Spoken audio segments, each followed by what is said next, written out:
queda una tarde por delante, vamos a aprovecharla lo mejor que podamos. Ayer estuvimos viendo en la unidad número 5, para ya terminar lo del órgano ejecutivo del Estado Nacional, el tema de los reglamentos. Dimos hasta el concepto de reglamentos porque me pareció prudente frenarlo ahí porque es una unidad con muchísima información.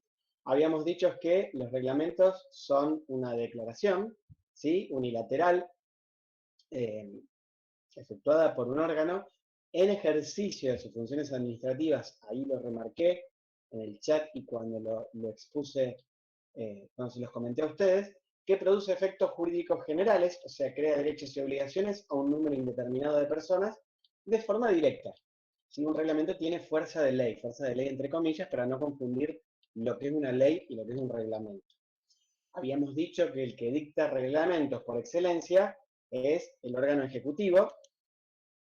Vamos a salir de acá. El que dicta reglamentos por excelencia es el órgano ejecutivo, ¿sí?, porque es el administrador, pero también de forma secundaria y residual, ¿sí?, o sea, en ejercicio de sus funciones administrativas, el órgano legislativo y el órgano judicial también dicta reglamentos cuando nombran empleados, cuando establecen un régimen de licencia especiales, vacaciones, cómo deben tramitarse los expedientes internamente y demás.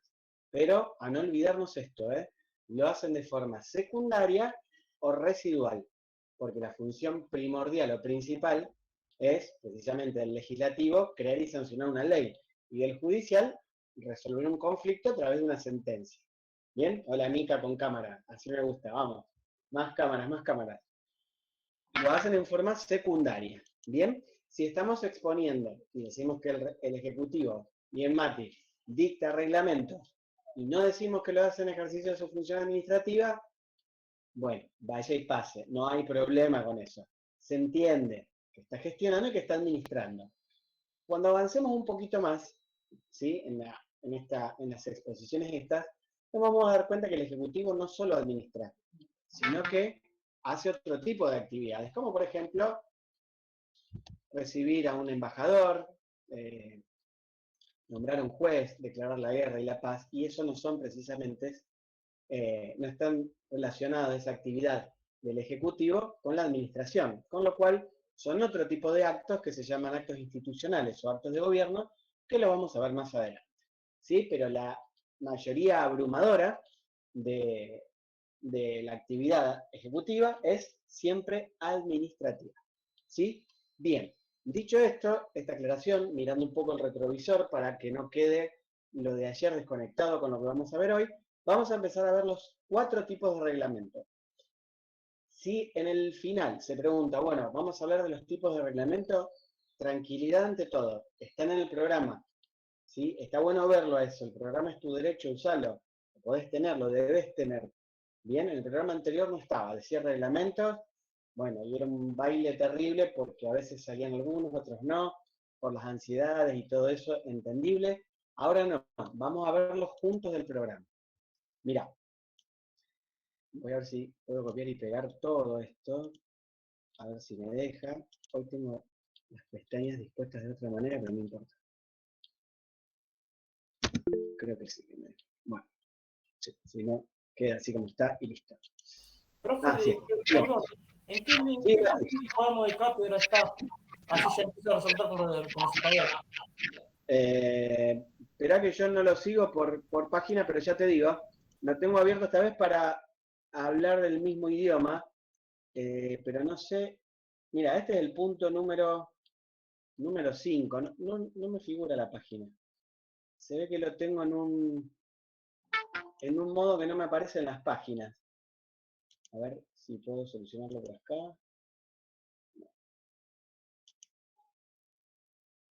No me aparecen las páginas, Mati. No me aparece, pero fíjate el punto 5, en la unidad 5.4 es. ¿Bien? Pero no lo tengo por página. Lo tengo por diseño web porque como no veo nada, obviamente necesito tenerlo todo desplegado. En este caso, nada más, no suelo utilizar la publicación para no tentarme de leer lo mismo que dice acá, pero en este caso me parece prudente porque como la cuestión reglamentaria está bastante hablada a nivel del derecho, quiero que tengamos todos el mismo discurso y ver lo mismo que está en la publicación, así no nos confundimos. A vos te queda en la página 13, bueno, será ahí, página 13, ¿sí? ¿Sí, Mati? ¿Estamos? Bien. Vamos entonces a ver los tipos de reglamentos fáciles, están en el programa, ahí yo te los copié en el chat. Tenemos los reglamentos autónomos, vamos a aclarar ahí, autónomos o internos, ¿sí? Vamos a ver por qué es interno. Tenemos los de ejecución, los delegados y los de necesidad y urgencia. Vamos a aplicar la triple C, ¿eh? No es corriente clasista combativa, sino corto, claro y conciso esto. ¿Sí? De la definición de reglamento, que ya la desmenuzamos, que es lo más importante en este caso, ahorita. Vamos a ver los 4 tipos de reglamentos bien cortitos, bien conversados, para que nos quede claro a todos. Después, en última instancia, se ampliará, no hay problema por eso, pero el objetivo de estas reuniones es comentar los temas lo más claro y lo más accesible a todos, en el mismo idioma posible. El primer tipo de reglamento, que es el autónomo, o también llamado interno, acá el programa nos manda el artículo 100, inciso 2, y hacia él vamos a ir ya mismo. Acá voy a compartir la Constitución. Bien, artículo 100, inciso 2, vamos a esperar a que me avise que lo está compartiendo. Ahí está. Bien, en el artículo 100 nosotros tenemos las competencias, atribuciones o facultades del jefe de gabinete de ministros. Como dijimos ayer, es el que coordina, ¿sí?, las reuniones que tienen los asesores presidenciales, aquellos que le van a brindar respuestas técnicas en las diferentes ramas, ¿sí?, transporte, infraestructura, turismo, deporte, trabajo, hacienda y economía, etc. ¿Sí?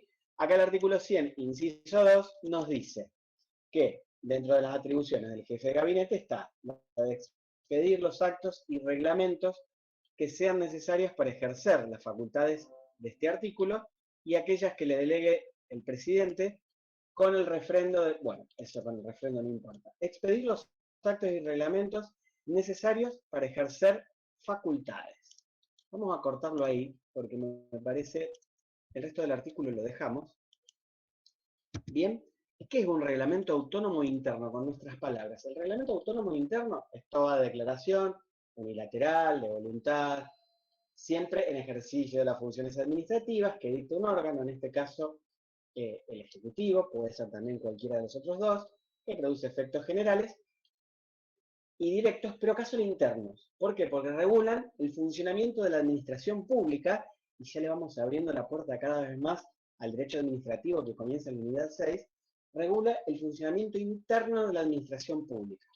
Bien, por ejemplo, a ver si acá en la publicación hay algún ejemplito, así vemos el mismo. Sí, se encuentran, dentro de la zona, sí, concursos para acceder a un cargo, regímenes de licencia que yo les había comentado a ustedes, horarios de atención al público, cómo se atiende al personal, cómo es la gestión interna de un expediente. O sea, por reglamento se establece que un expediente se recibe en mesa de entradas, que la mesa de entradas va a una oficina general, en donde en esa oficina general se envía el expediente a tal área o tal dependencia. Este reglamento tiene efectos internos para dentro de la Administración Pública Nacional. Por eso son autónomos, porque hacen al funcionamiento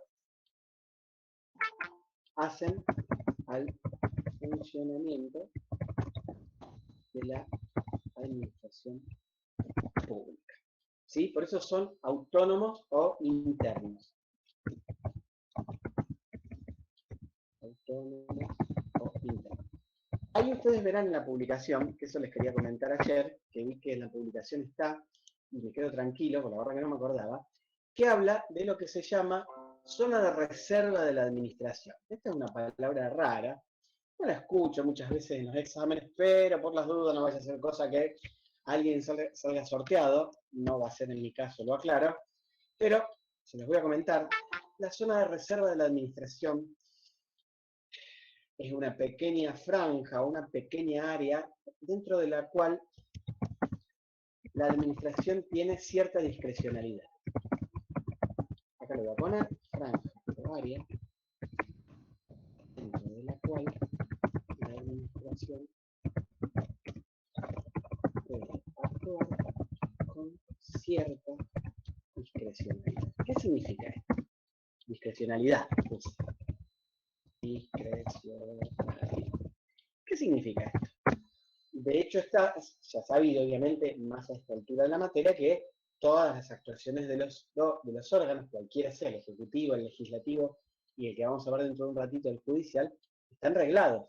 Deben ajustar sus actuaciones, el presidente, los legisladores y los jueces, a la normativa. Eso no hay ninguna duda. ¿Sí? A las normativas que están en la Constitución, en el 99 en el caso del presidente, atribuciones o facultades, en el 75 en el caso del Congreso, competencias también se le llaman, pero en este caso de la administración pública, facilita que realice ciertos movimientos que yo le llamo de cintura. Dentro de la zona de reserva de la administración, hay cierta discrecionalidad. ¿Qué quiere decir discrecionalidad? Que la administración pública puede decidir algunas cuestiones. ¿Bien? ¿Puede ir en contra de la normativa? Nunca jamás, menos de la Constitución y de los tratados. Eso es innegociable. Pero dentro de la facultad principal que tiene, dentro de su esencia, que es administrar, que es gestionar lo que es tuyo, lo que es mío, o sea, lo público, tiene cierto margen para moverse con relativa libertad. Fíjate bien los términos que estoy utilizando. Relativa libertad, cierta discrecionalidad, como por ejemplo, establecer los horarios en los cuales abre y cierra una repartición pública, establecer cómo va a ser la cuestión interna de la tramitación de un expediente. Siempre va a tener que respetar la norma principal, pero dentro de ese respeto de la norma principal se admite cierta elasticidad, lo cual le facilita a la administración pública maniobrar un poco más. ¿Sí? Por eso se llama zona de reserva. Establecer algunas cuestiones que hacen al funcionamiento de la administración pública.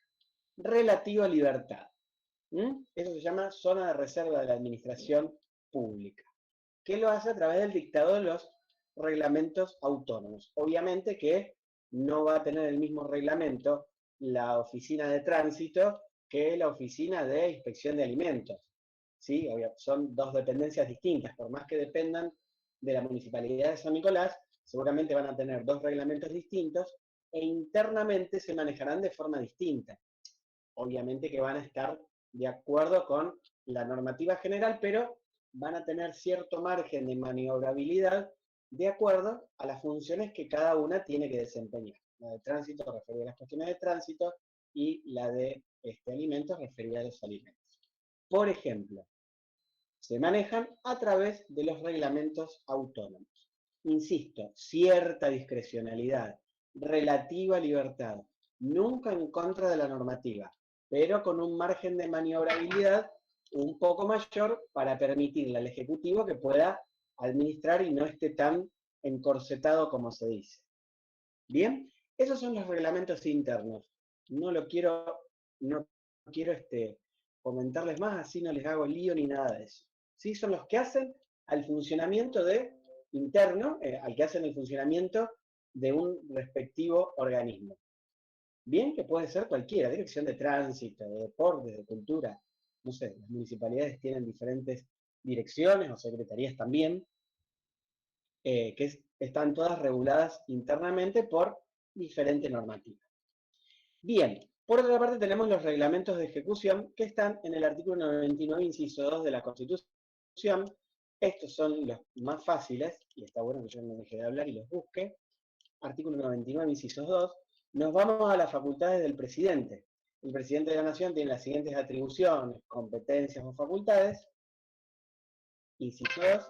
Expedir las instrucciones y reglamentos necesarios para la ejecución de las leyes de la Nación, cuidando de no alterar su espíritu con excepciones reglamentarias. Acá vamos a hacer un parate obligado.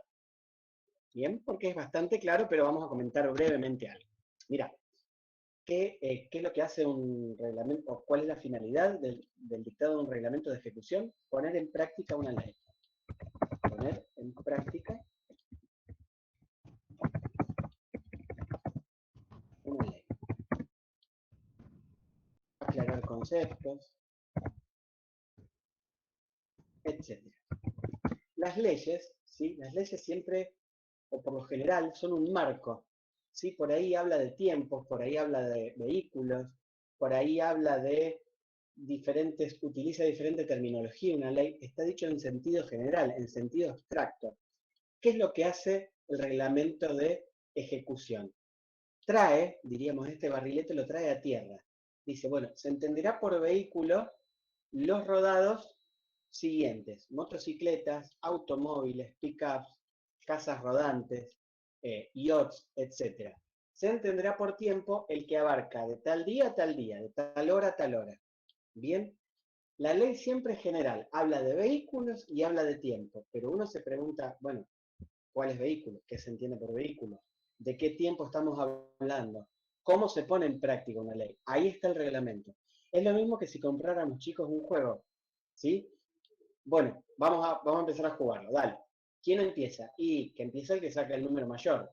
Y uno puede decir, no, pará, que empiece el que, tirando el dado, saca el número menor. Bueno, ¿jugamos en el sentido de las agujas del reloj o al revés? No, en el sentido de las agujas del reloj. No, juguemos al revés. Che, y si leemos el reglamento, bien, ahí está la cuestión. El reglamento, la instrucción, ¿sí?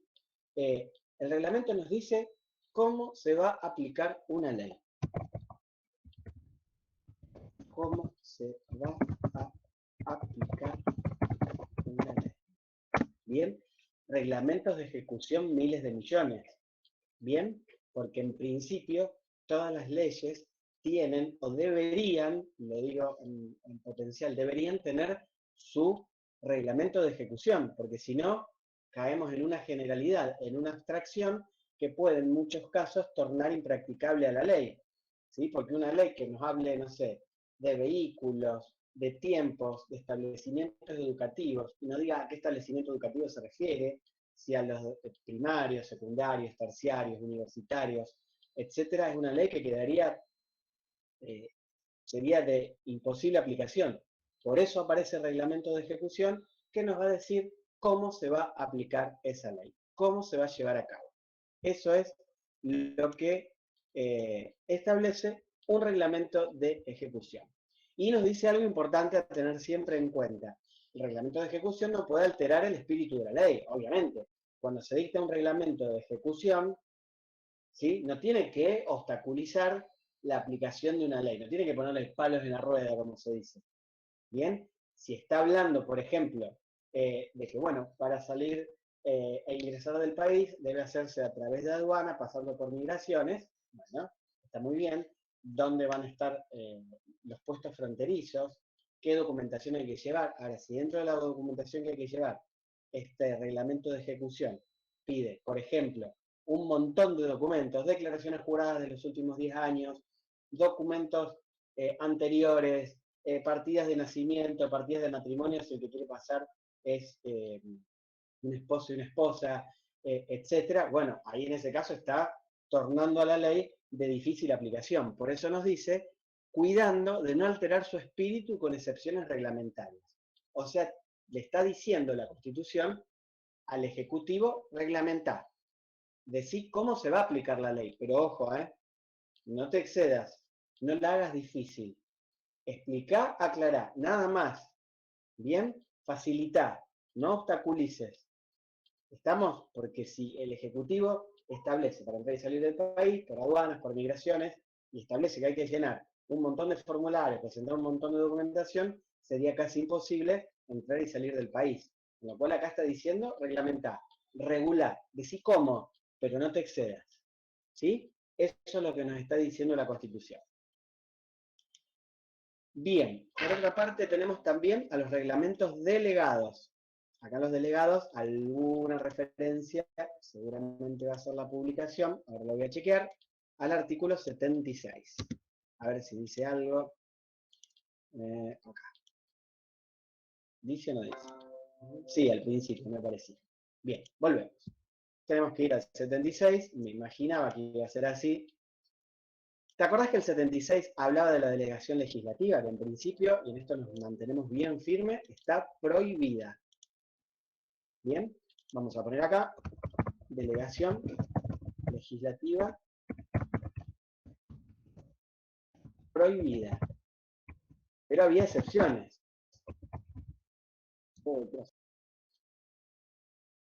A ver.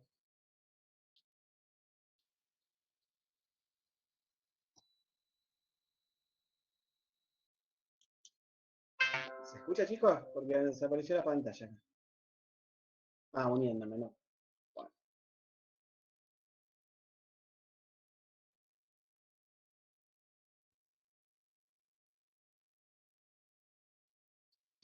Ufa.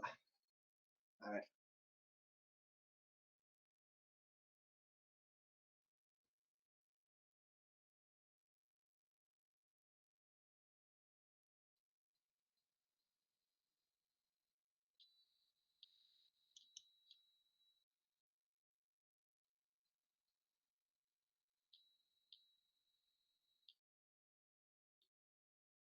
Acá estoy, volví. Vamos a hacer esto. Acá estamos. Acá está. Acá está.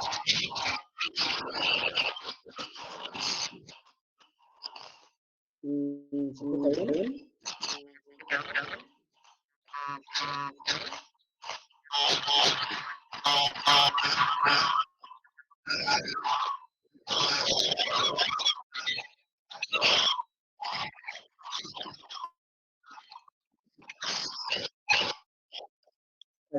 ¿Se escucha, chicos? No sé por qué salí. Ah, abandoné la reunión y me veo que ahora voy a vuelto a ingresar. Bien. Abandono, ingreso. No sé qué toqué que salí. Bueno, les pido disculpas. Delegación legislativa prohibida. ¿Sí? Salvo, obviamente, materias administrativas y de emergencia pública. Y de emergencia pública. Tenemos que partir de acá. Emergencia pública. Con plazos y formas legales. ¿Sí? El artículo 76 de la Constitución nos dice que se prohíbe la delegación legislativa en el Ejecutivo. O sea que el Ejecutivo en principio no puede legislar. Ojo con esto, lo vuelvo a remarcar.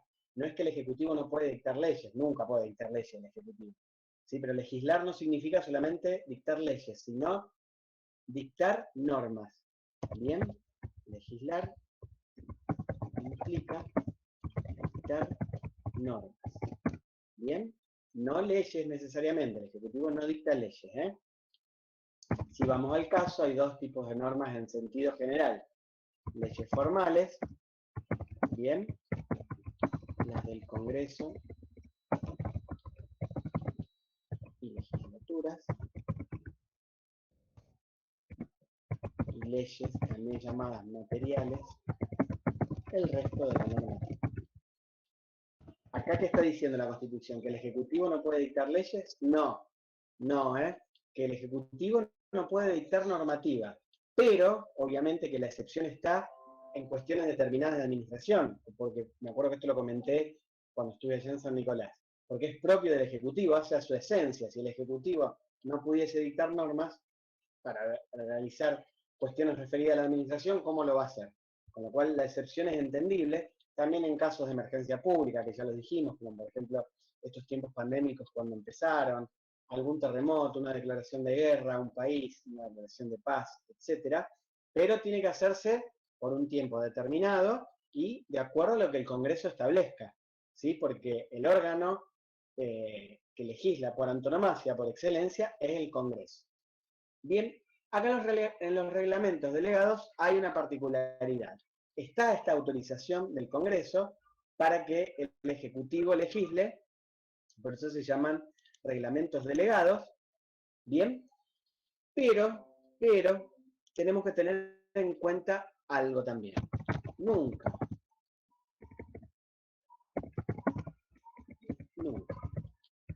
tributos,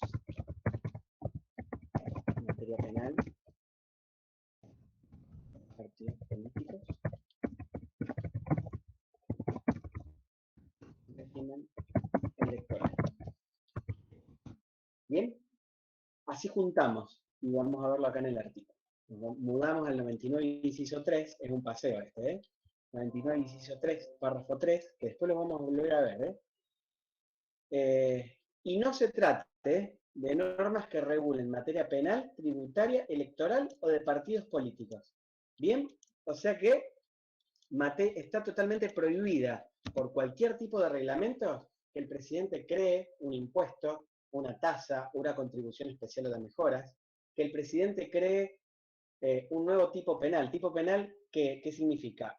Que una conducta puede ser, luego de un juicio, penada por entenderse que ha infringido la ley penal. No puede el presidente crear un nuevo delito, dicho más simple. Eso lo tiene que hacer el legislativo. No puede el presidente establecer que en las pasos los partidos tienen que sacar un porcentaje distinto al de ahora para poder competir en las generales. No lo puede hacer, solo el legislativo. No hay ninguna forma, está totalmente la puerta cerrada. Tampoco puede el presidente decir que la elección va a ser en forma indirecta a través de colegios electorales como era antes. No lo puede hacer, solamente el legislativo. Cerradísimo. Los reglamentos delegados entonces son una suerte de autorizaciones legislativas al Ejecutivo para que dicte cierta normativa. Delegar, ¿qué significa? Transferir, ceder, en este caso permitir, autorizar. ¿Sí? El legislativo autoriza, permite que el Ejecutivo dicte normas. ¿Sí? En materia de administración, obvio, en emergencia pública también, nunca en estos 4 casos. El ejemplo más conocido, que seguramente vos lo habrás sentido nombrar, es la ley de riesgos de trabajo. ¿Qué pasa con esta famosa ley? Esta ley, como vos te imaginarás, termino de escribir esto, como vos te imaginarás, es una ley, es formal, sale del Congreso, la dicta el Congreso. ¿Bien? Dentro de esta ley hay un listado de las llamadas enfermedades profesionales. Las enfermedades profesionales son aquellas que puede sufrir un trabajador, ¿sí? En relación de dependencia con motivo de acción de su trabajo o, ya vamos a aclarar esto de in itinere. Bien, siendo volviendo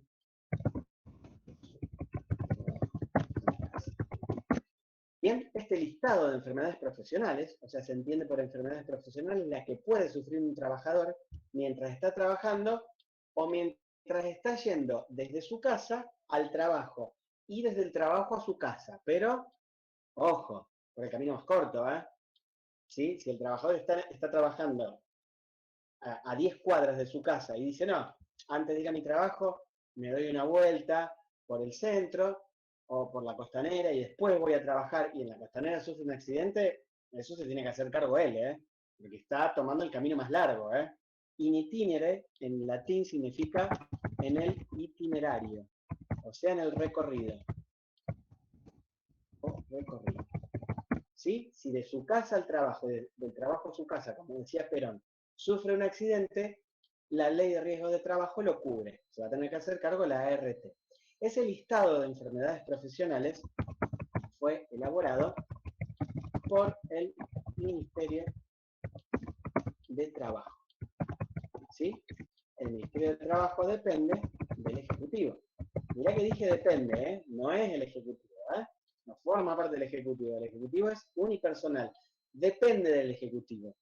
Sí, muchas veces en derecho utilizamos un lenguaje de astrología, está dentro de la órbita del Ejecutivo, así que tiene relación directa con el Ejecutivo. Bien, ¿por qué? Porque uno de los asesores del presidente es el ministro de Trabajo. Bien, el ministro de Trabajo es el titular del Ministerio de Trabajo. ¿Sí? Es un órgano extrapoder, no forma parte del Ejecutivo, menos del Legislativo, obviamente, y del Judicial ni hablar. Entonces, este listado de enfermedades profesionales lo elaboró el Ministerio de Trabajo, que depende del Ejecutivo. ¿Qué hubiese sido lo lógico? Que el Legislativo, cuando dicta la ley de riesgo de trabajo, directamente elabore el mismo la lista de enfermedades profesionales y a otra cosa. Bueno, en este caso no fue así. Así que ahí tenemos un ejemplo de reglamento delegado. ¿Sí? Las enfermedades profesionales, ¿sí? Que fueron elaboradas por el Ministerio de Trabajo, que depende del Ejecutivo, dentro de la Ley de Riesgos del Trabajo. ¿Bien? Bueno, cualquier duda o pregunta me dicen, ¿eh? Como siempre. Y por último tenemos los famosos y mal llamados DNU. ¿Qué pasa con estos DNU? Los reglamentos de necesidad y urgencia, más conocidos como DNU. ¿Está mal llamar a un reglamento decreto? No, a ver, en el habla cotidiana se le dice así, decreto. ¿Por qué se le dice decreto? Porque en el reglamento, cuando se escribe, qué lástima que no, tantas pestañas que tengo ahí arriba, no tengo abierto un ejemplo de reglamento. Bueno, lo debo para la próxima. El reglamento, cuando se redacta palabras más, palabras menos, termina diciendo el presidente, en ejercicio de sus facultades constitucionales, decreta. Entonces se toma de la palabra decreta para hablar del reglamento.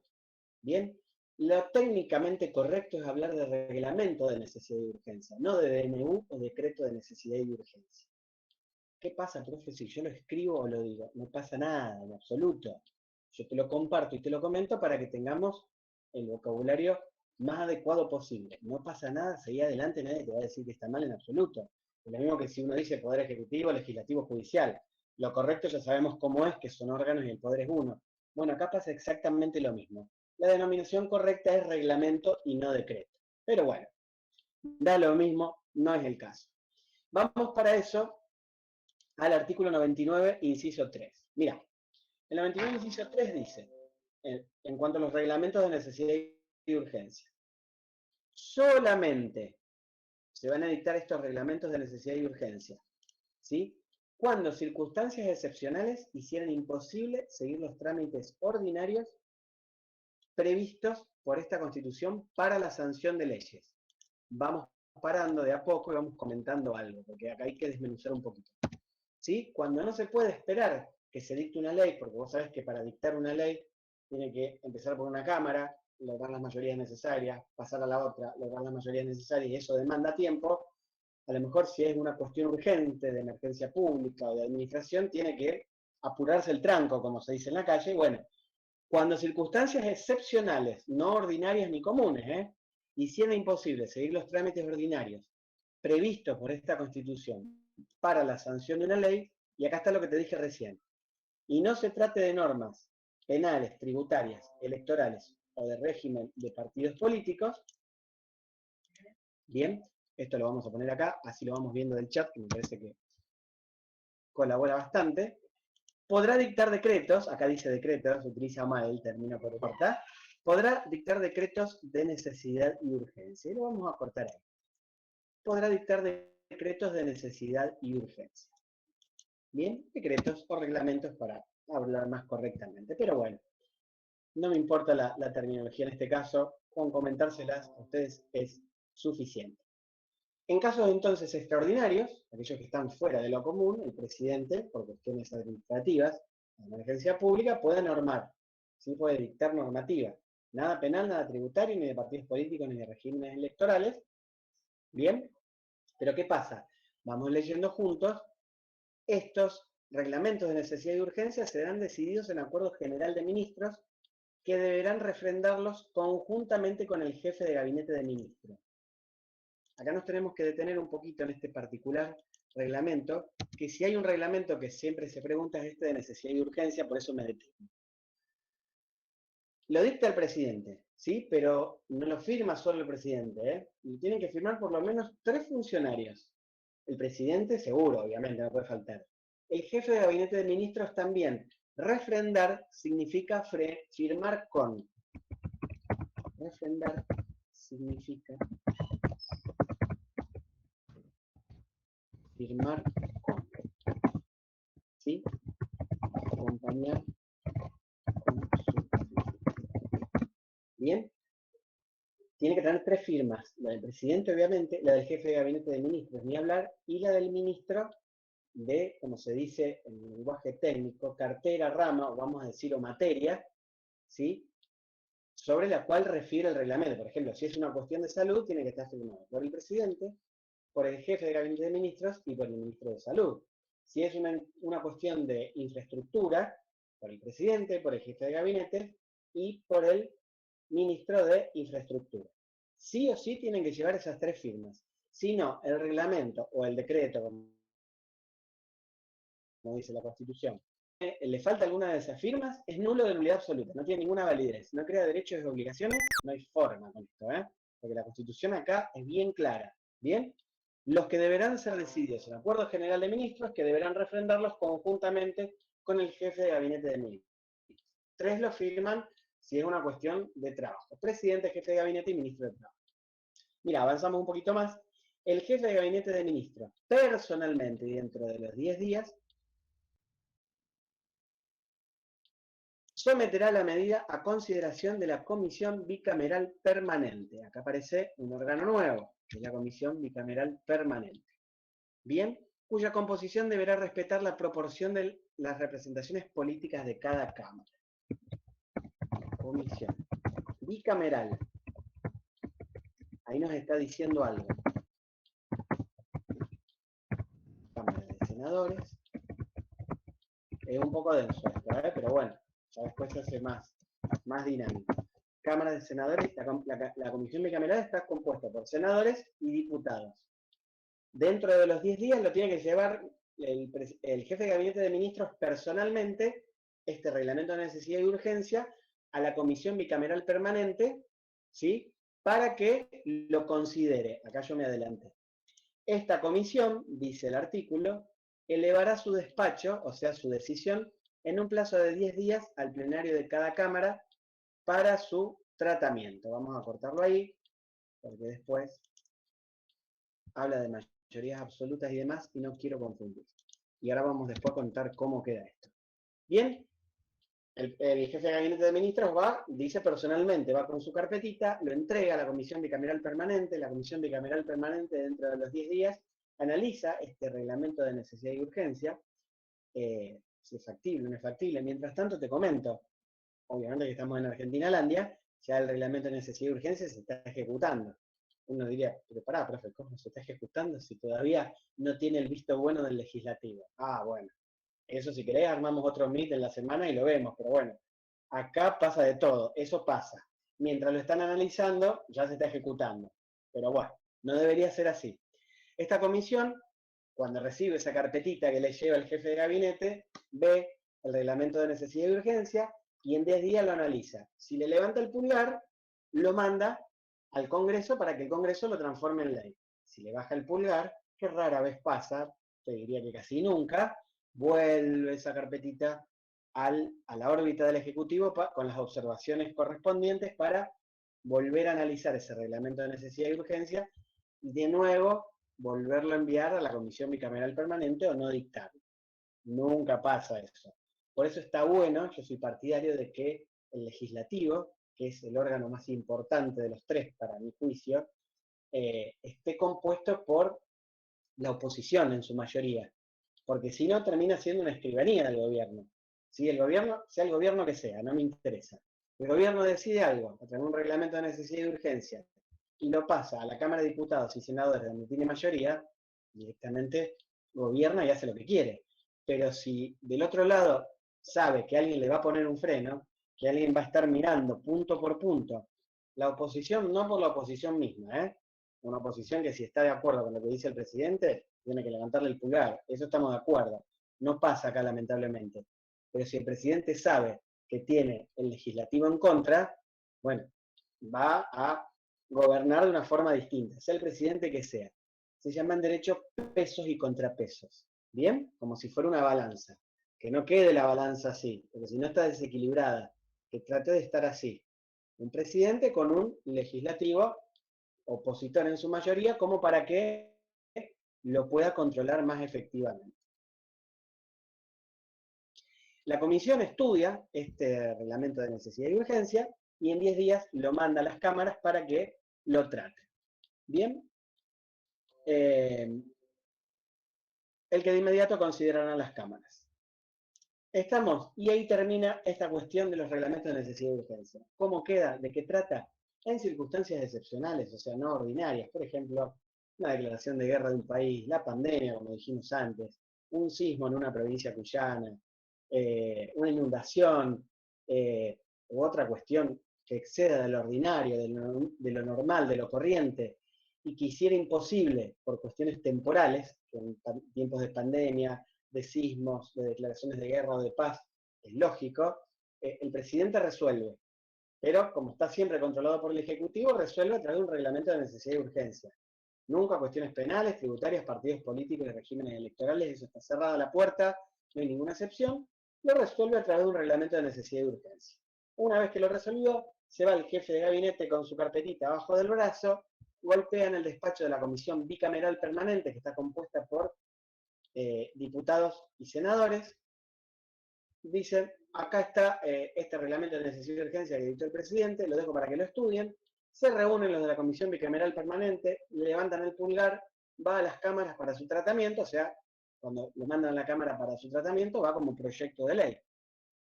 Entra por diputados o por senadores, se aprueba, pasa a senadores, se aprueba, listo, sale la ley. Bien, así de simple. Muy pocas veces. Mientras tanto, como te dije recién, que esta es una cuestión propia de acá, el reglamento se está ejecutando. Bien, con lo cual, apruebe o no lo apruebe el Congreso, ya en la práctica se está ejecutando. Tiene algo de bueno esto, que facilita y agiliza bastante la cuestión, pero tiene algo en contra que ha sido abusado por todos los gobiernos de que yo tengo uso de razón, ¿sí? Porque Menem dictó una cantidad terrible de decretos de necesidad de urgencia. Los Kirchner dictaron el doble, Macri creo que el triple. Bueno, Aníbal Fernández también dicta cada rato, con lo cual, en la práctica, esto hizo a que los presidentes hagan uso y abuso de esta norma, ¿sí? Y digan, bueno, es una cuestión excepcional, reglamento de necesidad y urgencia. Y en la práctica, el presidente, y esto es un error gravísimo que afecta a la República, a la columna principal, que es la división de funciones, el presidente muchas veces es un colegislador. ¿Por qué digo co? Porque no fue electo como diputado o como senador, pero legisla. ¿Cómo legisla? Al dictar todo el día, todo el santo día, reglamentos de necesidad y urgencia. Uno me diría, está bien, el presidente podría hacer eso, pero la Comisión Bicameral Permanente debería actuar mejor para frenarlo. Bien, estamos de acuerdo. Ese puede ser un punto en la discusión. Que la Comisión Bicameral Permanente actúe más en conjunto, más en bloque, y lo frene y le devuelva las cosas al presidente de turno que esté, sea cual fuera, cuando la cosa no funcione. En la práctica pasa por la Comisión Bicameral Permanente, le levantan el pulgar, lo mandan a las cámaras, lo aprueban, sale la ley y ya está avalado el accionar presidencial. En algunos casos, obviamente que va a ser así y es lógico. Imagínate si en pleno febrero Chile nos declara la guerra. El Congreso está en receso, porque sesionó hasta el 30 de noviembre. Con lo cual el presidente, si llama a sesiones extraordinarias para que le aprueben una ley para impedir la invasión del país enemigo, en este caso, ya tenemos los chilenos que llegaron hasta San Nicolás, llegaron a Rosario y nos tomaron toda la Argentina. Digo Chile porque es el país con mayor frontera, es un ejemplo nada más. Entonces, ¿qué hace? A través de un reglamento de necesidad y urgencia, manda a repeler la invasión del enemigo, convoca al Congreso a sesiones extraordinarias y, mientras tanto, el reglamento de necesidad y urgencia va pasando por la Comisión Bicameral Permanente, llega al Congreso que lo recibe y en este caso le va a levantar el pulgar, obviamente. Tanto opositores como oficialistas van a estar de acuerdo porque se trata de la defensa de los intereses nacionales. Bien, quedó en claro lo que es un reglamento de necesidad y urgencia, el mismo nombre nos lo dice. En casos que no se pueda esperar el trámite que demanda todo el tiempo, que demanda la tramitación, la formación y sanción de una ley, y hay tiempos que son cuestiones rápidas, que tienen que resolverse ya mismo. ¿Bien? ¿Estamos hasta acá? ¿Alguna duda, alguna pregunta? ¿Está entendible así como se los voy comentando? Por ahí trato de hacerlo con mis palabras y por ahí me excedo, pero bueno, la idea es esa. ¿Vamos bien hasta acá? Sí, ¿Sí? profe. Bien, buenísimo, genial. Bueno, estos serían entonces reglamentos, ¿sí? A partir del concepto, los 4 reglamentos, autónomos de ejecución, delegados y el de necesidad y urgencia o decreto de necesidad y urgencia, no hay ningún tipo de problema. Acuérdate que los tenés en tu programa. ¿Estamos? Bueno, ahí habría finalizado en principio el órgano legislativo, ¿sí? Siguiendo con el programa, ahora pasaríamos a ver el último de los 3 órganos. Esta unidad es interminable, el punto número 6, el Poder Judicial u órgano judicial. Bien, acá les voy a mostrar un videito que es breve, después vamos a tratar de hacerlo lo más breve posible, porque es bastante abogadil esto. ¿Qué quiere decir abogadil? Hay unas cuestiones técnicas propias de los abogados, que no es mi intención guardar en absoluto, sino que las quiero compartir con que por ahí puede que se haga algo tedioso. Por eso vamos a tratar de hacerlo lo más ameno posible. ¿Bien? Compartir, no sé qué estoy compartiendo. Nada.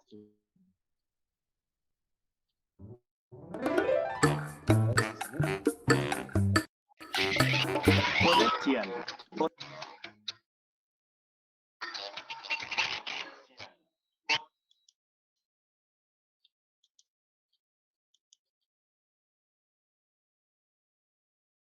Organización del Poder Judicial. Bueno, vamos a hablar ahora sobre Poder Judicial. Lo primero que tenemos que saber son 3 principios básicos que deben regir en el Poder Judicial. El primero de ellos es la independencia. En ningún caso el presidente de la Nación ni ninguna otra persona puede ejercer funciones judiciales, arrogarse el conocimiento de causas pendientes o restablecer las fenecidas. La inamovilidad de los jueces, ya que los jueces conservarán sus empleos mientras dure su buena conducta, e intangibilidad de las remuneraciones. Los jueces recibirán una compensación y no podrá ser disminuida de manera alguna. El Poder Judicial de la Nación Argentina está compuesto por una Corte Suprema de Justicia de la Nación, que actualmente tiene 5 miembros, y una determinada cantidad de tribunales inferiores. La Corte Suprema de Justicia de la Nación, tenemos que saber que los magistrados de la Corte son nombrados por el presidente de la Nación, con acuerdo del Senado por 2/3 de sus miembros presentes. Es decir, que los jueces que integran la Corte Suprema son designados por el presidente, pero requieren de una aprobación del Senado por el 2/3 de los miembros presentes, y sus miembros son removidos solamente por juicio político. Tribunales inferiores. El presidente de la Nación nombra a los jueces de los tribunales federales inferiores en base a una propuesta vinculante interna del Consejo de la Magistratura, con acuerdo del Senado. Es decir, que cuando hay una vacante en algún tribunal federal, el Consejo de la Magistratura elige a 3 candidatos en base a una serie de concursos y de exámenes que toma. Entonces, el Consejo de la Magistratura elige a 3 posibles candidatos y se los eleva al presidente de la Nación. El presidente de la Nación elige a uno de esos 3 y posteriormente lo envía al Senado para obtener su acuerdo. Los jueces de los tribunales inferiores de la Nación serán removidos únicamente por un jury de enjuiciamiento, integrado por legisladores, magistrados y abogados de la matrícula federal. Bien, no es lo mismo el juicio político que el jury de enjuiciamiento. Veamos ahora el Consejo de la Magistratura. ¿Qué hace este Consejo de la Magistratura? El Consejo de la Magistratura selecciona mediante concursos públicos los postulantes a las magistraturas inferiores, tal como lo vimos recién. Emite propuestas internas vinculantes para el nombramiento de los magistrados de los tribunales inferiores. Es decir, que los 3 candidatos que elige el Consejo de la Magistratura es vinculante, es decir, que solo se puede elegir uno de esos 3. Administra los recursos y ejecuta el presupuesto que la ley asigne a la Administración de Justicia. Ejerce facultades disciplinarias sobre los magistrados. Decide la apertura del procedimiento de remoción de magistrados. En su caso, ordena y formula la acusación correspondiente.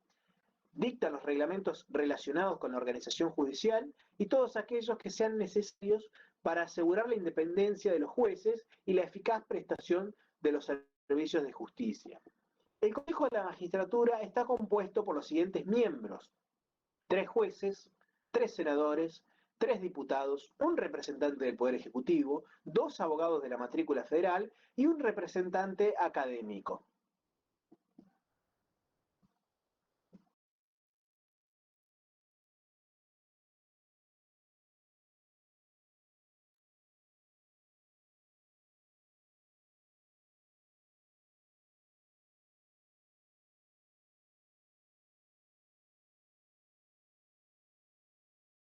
Profe, está Profe, no se silenciado. escucha.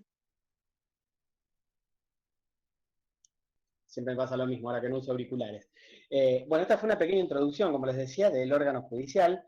Como habrán escuchado, es muy abogadil, por eso vamos a hablar lo justo y necesario de esto, así también lo consideramos en la reunión de cátedra, para que todos nos llevemos una idea de qué es lo que hace el órgano judicial, que está compuesto por jueces, como recién se dijo ahí, algunas características de los jueces, cómo está organizada la justicia, pero no vamos a ponernos los tubos de buceo, no vamos a ir muy en profundidad porque son cuestiones que, al ser muy abogadiles, muy técnicas, no es la idea, sino comentarles a ustedes, como contadores y licenciados, qué es lo que hace el órgano judicial, o a qué se dedica, o para qué fue creado. Bien, la esencia de la actividad judicial, como nos dice acá el programa del Poder Judicial, esencia de la actividad judicial, empecemos por el principio, vaya la redundancia. Su esencia es resolver conflictos. Conflictos de intereses. Entre partes. ¿Sí? Una parte dice una cosa, otra parte dice otra, y ahí aparece el juez que resuelve el conflicto. Bien, entre partes. Dos partes. Demandante, actor, y está el demandado. Esas son las dos partes de un juicio. El demandante o actor y el demandado. Estamos, en el medio está un juez, el que resuelve a través de su sentencia, dada siempre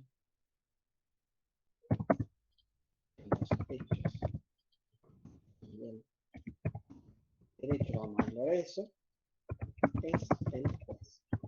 ¿El juez qué hace? Resuelve este conflicto de intereses. A dice que B le debe 10.000 pesos, por ejemplo. B dice que no le debe nada. No se ponen de acuerdo. Bueno, entonces tiene que actuar un juez que dicte una sentencia y le dé la razón a A o le dé la razón a B. Pero no lo puede hacer de forma arbitraria. ¿Sí? El juez tiene que aplicar la ley o la norma en todo caso. ¿Sí? Porque puede ser que esté en juego otro tipo de norma que no sea una ley. Bien, el juez aplica la norma y resuelve, para un lado o para el otro. Arbitrariedad y discrecionalidad, cero, porque toda sentencia tiene que ser fundada, ahí lo puse, en hechos y el derecho. ¿Qué significa?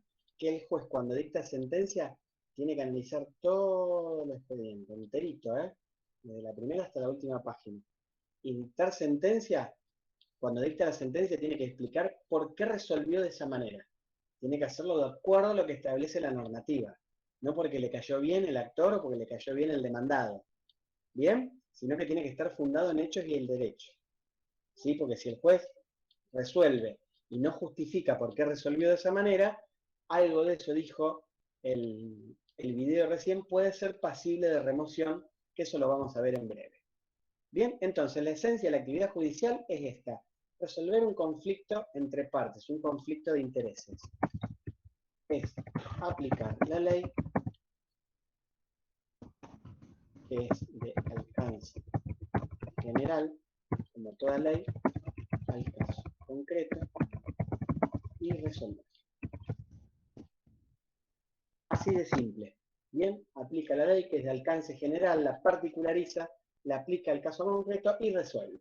Tiene razón A y justifica por qué. Listo, se acabó. Esa es la actividad, la esencia de la actividad judicial. Las partes pueden ser particulares, un Estado nacional, provincial, municipal o comunal, la Ciudad Autónoma de Buenos Aires contra otro Estado, o entre los Estados entre sí, o entre un particular y el Estado. Bueno, da lo mismo. ¿Sí? Puede haber cantidades de juicios. Da absolutamente lo mismo. Bien. El juez, a su vez, quiero fijarme acá en el programa, garantía del debido proceso. Bien. El juez, pero lo voy a comentar ahora si no queda descolgado. El juez, a su vez, el juez es siempre un tercero. ¿Por qué es tercero? Porque no tiene nada que ver ni con el que reclama algo, ni con aquel a quien se le reclama algo. Es un tercero. Es como si fuera el referí en un partido de fútbol. ¿Sí? Se supone, obviamente, se supone, por dentro a lo mejor tendrán sus simpatías y demás, se supone que debe ser imparcial. ¿Sí? si hay una patada de atrás, es full, lo tiene que cobrar, no puede pasarlo por alto porque el reglamento establece eso. Bueno, acá el juez lo mismo, si entiende que una de las partes ha demostrado tener razón en base a las pruebas que aportó, tiene que resolverlo. Pero es un tercero, no tiene ninguna relación con las partes. Es un tercero imparcial, porque no es parte, no es actor ni demandado. ¿Bien? Es imparcial, ahora con C, antes era con T. Es imparcial, ¿qué significa?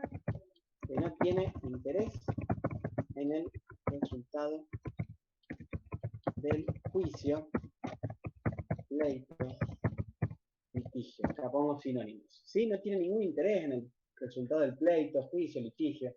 Le da lo mismo que gane el demandado o le da lo mismo que gane el actor. No le mueve el amperímetro, como se dice ahora en la calle. ¿Sí? Y también es independiente. Esto es un poco complicado, pero bueno. ¿Qué quiere decir que es independiente? Actúa, por dicho. Debería actuar sin ninguna influencia o presión alguna. ¿Sí? El juez debe resolver sin ningún tipo de influencia ni presión alguna. Tiene su expediente, lo analiza, entiende que el actor ha demostrado tener derecho, tener razón, redacta la sentencia y resuelve en favor del actor. Pero no fue presionado ni por el actor ni por el demandado. Esto se llama hacer lobby. Ni fue tampoco presionado por algún legislador, menos aún por un colega, por otro juez, ya sea de igual grado o de la segunda instancia, que es la Cámara de Apelaciones, que ahora lo vamos a ver, de la Corte Suprema menos, sería un bochorno eso. O sea que con total independencia, es como si el juez estuviera dentro de una burbujita. Dentro de esa burbujita está el juez y su expediente. Lo analiza íntegramente, si él entiende que de acuerdo a las constancias que están en el expediente tiene razón uno, dicta la sentencia, resuelve, corre el expediente, trae otro expediente y hace lo mismo. Nadie le tiene que decir a ningún juez cómo tiene que dictar una sentencia. Por eso goza o debería gozar de plena independencia o autonomía. Bien, un tercero, imparcial, imparcial e independiente. Bien, ahí tenemos la esencia de la actividad judicial. Después la garantía del debido proceso, bueno, acá justo lo dijo, está dentro de la garantía del debido proceso, también está dentro de la esencia del órgano judicial, ya lo hemos visto recién. La garantía del debido proceso también lo vimos en el artículo 18, ¿sí? Que es un artículo fundamental. Vamos a pegarle una mirada, no lo vamos a desmenuzar porque ya lo hicimos la otra vez, y es largo y por ahí nos va a llevar tiempo, y me parece que la otra vez lo desmenuzamos muy bien. Vamos acá al artículo 18, va a pararnos solamente en una cuestión. A ver, voy a esperar que les aparezca, que nos aparezca a todos, así lo vemos. Bien, ahí apareció. El artículo 18, ¿te acordás que decía que nadie puede ser penado si no hay un juicio, si no hay un proceso, un pleito, un litigio? ¿Sí?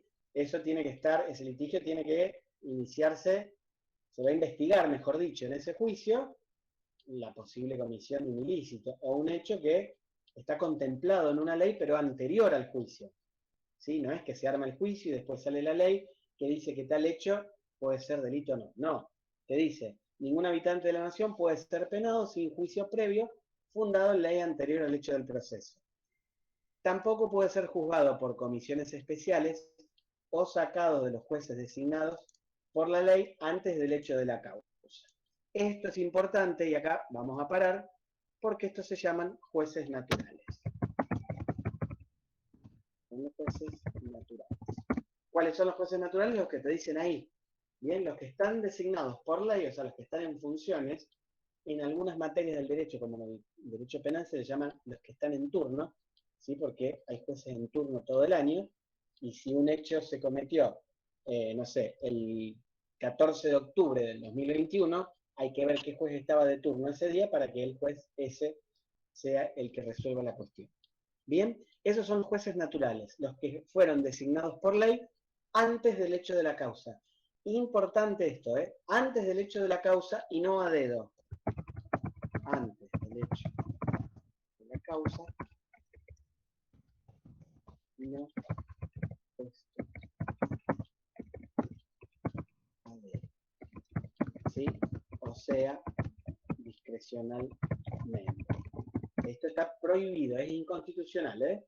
Si se está investigando a una persona por la presunta comisión de un ilícito, no se puede decir, bueno, a ver, para investigar a esta persona vamos a designar a tal juez, a ver, a tal otro y esa jueza. No, eso es totalmente inconstitucional. Comisiones especiales no, jueces puestos a dedos no, elegidos discrecionalmente no. Los que estaban en funciones y tenían competencia antes del hecho de la causa. Bien, esos son los jueces naturales de los cuales nos habla el programa acá. Bien, garantía del debido proceso, juez imparcial, imparcial e independiente. ¿No dice jueces naturales? Ah, creí que lo decía en algún momento. Bueno, es bueno recordarlo también y saberlo. Termina diciendo este artículo que nadie puede ser obligado a declarar contra sí mismo. Esto seguramente haciendo una suerte de repaso. Te acordarás que si a una persona se la llama a juicio para investigar la presunta comisión de un delito, si no dice nada, el silencio se interpreta en favor siempre del acusado. El silencio se interpreta siempre en favor del acusado, ¿sí? Por la presunción de inocencia. Todos somos inocentes hasta que se demuestre lo contrario. Estoy haciéndolo a vuelo de pájaro un poco, porque ya lo vimos la otra vez, pero es bueno recordarlo. Nadie puede ser obligado a declarar contra sí mismo, ni arrestado, bueno, acá habla de otras cosas al margen del proceso, no nos pueden llevar presos si no hay una orden escrita de autoridad competente, salvo flagrancia, obviamente. Esto es el deber ser, ¿eh? Lo que pasa en la realidad sabemos que es muy distinto. Es inviolable la defensa en juicio de la persona y de los derechos. Esto es importante, esto sí, ¿eh? Esto copio y pego y lo traigo. Fundamentalísimo. El derecho de defensa, fundamental. Es inviolable la defensa en juicio de la persona y de los derechos. ¿Sí? Un derecho de defensa que implica no solo poder rebatir, defendernos del ataque, defenderse de ese ataque, sino también el derecho a tener asistencia letrada. ¿Sí? Toda persona que está acusada por la presunta comisión de un ilícito, de un delito, vamos a hablar de materia penal, que por ahí es más ilustrativa, y no entro mucho porque yo penal no tengo la menor idea, pero por lo menos las líneas generales sí, esa persona puede optar por con un abogado de su confianza o un abogado particular, si puede pagarle, y si no tiene o no quiere, el Estado está obligado a nombrarle un abogado que acá en Santa Fe se llaman defensores de oficio. Alguien me había dicho, no me acuerdo si en este cuatrimestre o en el otro, cómo se llamaban en Buenos Aires. Sí, acá en Santa Fe se llaman, perdón, defensores oficiales. Bien, estos defensores oficiales son abogados públicos, ¿sí? Que se designan para defender a una persona que está acusada por la presunta comisión de un ilícito. Si esa persona quiere poner su abogado, que lo ponga. Si no lo pone, el Estado sí o sí le designa a uno bajo pena de nulidad. O sea, ninguna persona en ningún juicio puede estar desprovista de asistencia letrada. Uno me preguntó una vez si está bueno. ¿Para los abogados es lo mismo? En el caso del abogado no es aconsejable, jamás, nunca. En el 99,9% de los casos, cuando un abogado se defiende a sí mismo, pierde. ¿Por qué? Porque subjetiviza la cuestión, porque a lo mejor se deja llevar por las emociones y demás y comete errores. Entonces, siempre, en el caso de los abogados, es mejor tercerizarlo, que la defensa de uno la lleve un colega. O sea que en todos los casos, el derecho de defensa en sentido amplio, ¿sí? A rebatir el ataque, a defendernos, a decir, no, yo no estuve, a quedarnos callados, y que ese silencio se interprete en favor del acusado, y también el derecho a tener un abogado. Quiera o no quiera, o sea, el abogado va de prepo, diríamos. El domicilio es inviolable, habíamos dicho que domicilio es el lugar donde yo estoy, donde vos estás ahora es tu domicilio.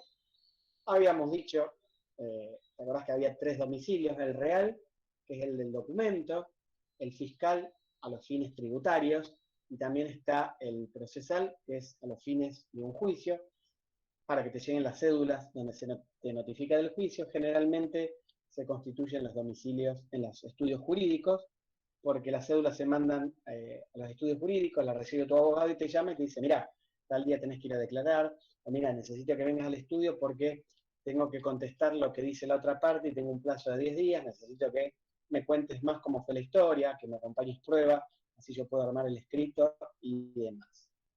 Bien, pero el domicilio acá al que se refiere la Constitución es el lugar donde uno está. Es inviolable como también la correspondencia epistolar y los papeles privados, o sea, todo tipo de comunicación por carta, que ahora no se usa casi ya, y por cualquier medio electrónico, ¿sí? WhatsApp, Facebook, Twitter y los demás que existan, solamente puede ser vista por el emisor, por el receptor y por aquellas personas que el emisor o el receptor autorice. Bien, fuera de esos casos, un juez puede, gracias, fuera de esos casos, un juez puede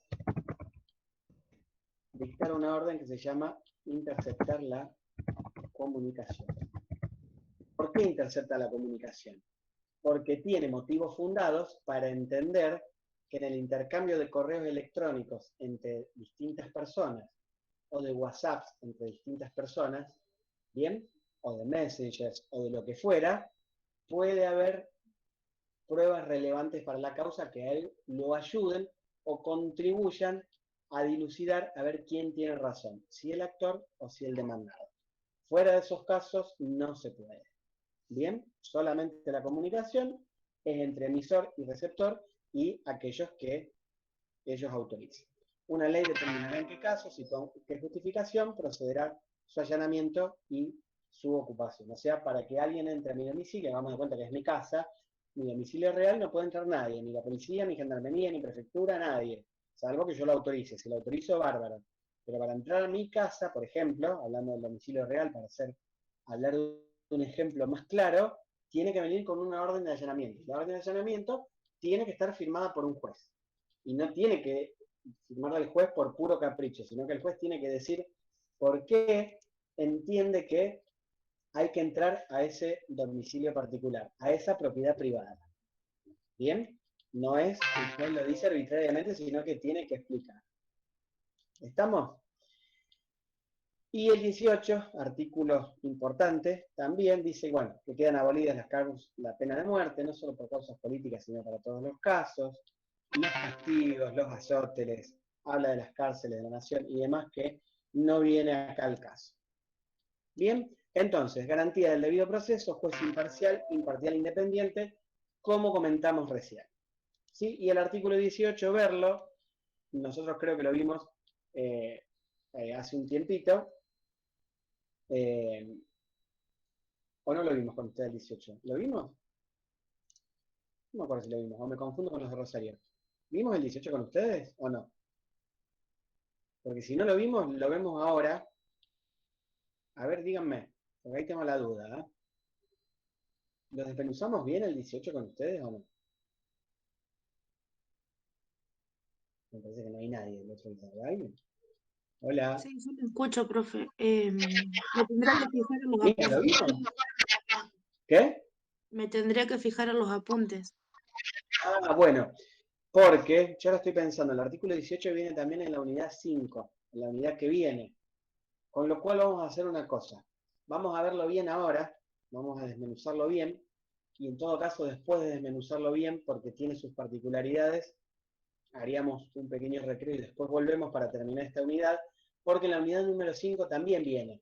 Entonces yo prefiero verlo ahora para que cuando nos toque la unidad número 5 ya el artículo 18 esté visto. ¿Sí? Creo que Así habías que comentado algo de eso. volvemos. Ah, perdón. Sí, dale, Pau. Creo que habías comentado algo de eso en la primera clase, pero fue medio por encima para sacar otro tema y eso nomás. Bien, genial, perfecto. Excelente. Vamos entonces ahora, que estamos medidamente descansados, a desmenuzarlo bien, bien desmenuzado. Lo desmenuzamos ahora, cuando nos toque la unidad 5, el jueves, y a lo mejor el viernes ya lo terminemos, ya lo vamos a haber visto, con lo cual, cuando lo leamos, cuando nos toque la unidad 5, otra vez el 18, lo vamos a leer como para que nos cierre ya del todo. Vamos despacio entonces, no hay apuro. Mirá, la primera parte de por sí ya dice mucho más de lo que está escrito en la Constitución. ¿Qué dice? Ningún habitante, habitante, o sea, ciudadano o extranjero. ¿Sí? No hace acepción ahí, ciudadanos extranjeros. Puede ser penado sin juicio previo fundado en ley anterior al hecho del proceso. Paremos. El proceso, juicio. Mucho en contra de lo que muchos se creen, es un derecho. No siempre implica penar al acusado. Aclaremos esto de entrada, porque siempre se dice juicio y castigo, juicio y castigo. Entonces uno relaciona la palabra juicio con castigo y con pena. Y no es así. Es totalmente al revés. ¿Sí? En virtud del principio en virtud de la presunción de inocencia, mejor dicho. Que ahora de eso vamos a hablar porque es súper importante. O sea que para aplicarle una sanción a una persona, tiene que hacérsele un juicio. ¿Sí? Y ese juicio tiene que estar fundado en una ley anterior al hecho del proceso. O sea, que ese hecho, que es presuntamente, digo presunto porque todos somos inocentes hasta que se demuestre lo contrario, presuntamente delictivo, tiene que estar contemplado en la normativa, antes de este proceso, no después, O sea que se va a investigar algo que ya está escrito, Dato no menor, se va a investigar algo que ya está escrito, y no se le puede aplicar una pena a una persona si no se transcurre un caminito que está compuesto por 5 pasos. La demanda, defensa, pruebas, conclusiones, 5 sentencias. Por eso nos detenemos acá. Bien, estos son los 5 pasos fundamentales del proceso. Algunos ponen la parte de los alegatos dentro de las pruebas, da lo mismo. No interesa eso. Ahora vamos a ver brevemente de qué trata cada uno. Tiene que transcurrir un caminito esto, porque si no transcurre este caminito es nulo, de nulidad absoluta, y la persona acusada por la presunta comisión de un delito sigue siendo inocente.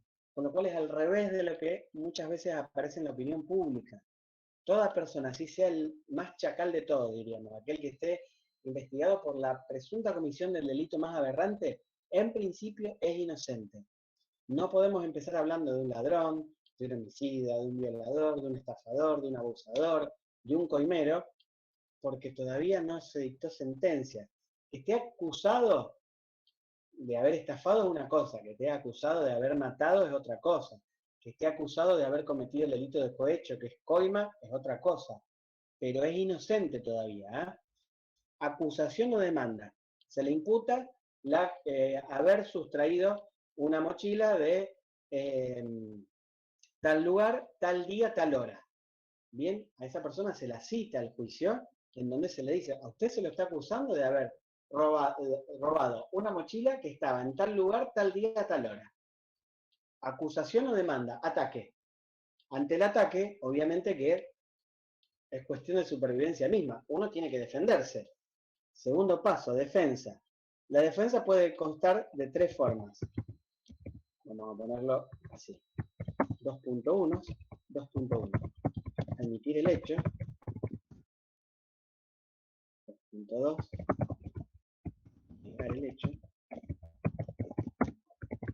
2.3. Guardar silencio. Bien. ¿Admite el hecho? Bueno, sí, es verdad, fui yo, listo, ya está. ¿El juez puede dictar sentencia? No todavía. Pero lo admitió, está bien, no todavía. O sea, la tiene toda en contra, ya está casi terminado el asunto, porque el mismo acusado admite que cometió el hecho. Todavía falta pasar por los otros pasos procesales, No hay que saltearse ninguno, sino nulidad de todo. Inocente esta persona sigue siendo,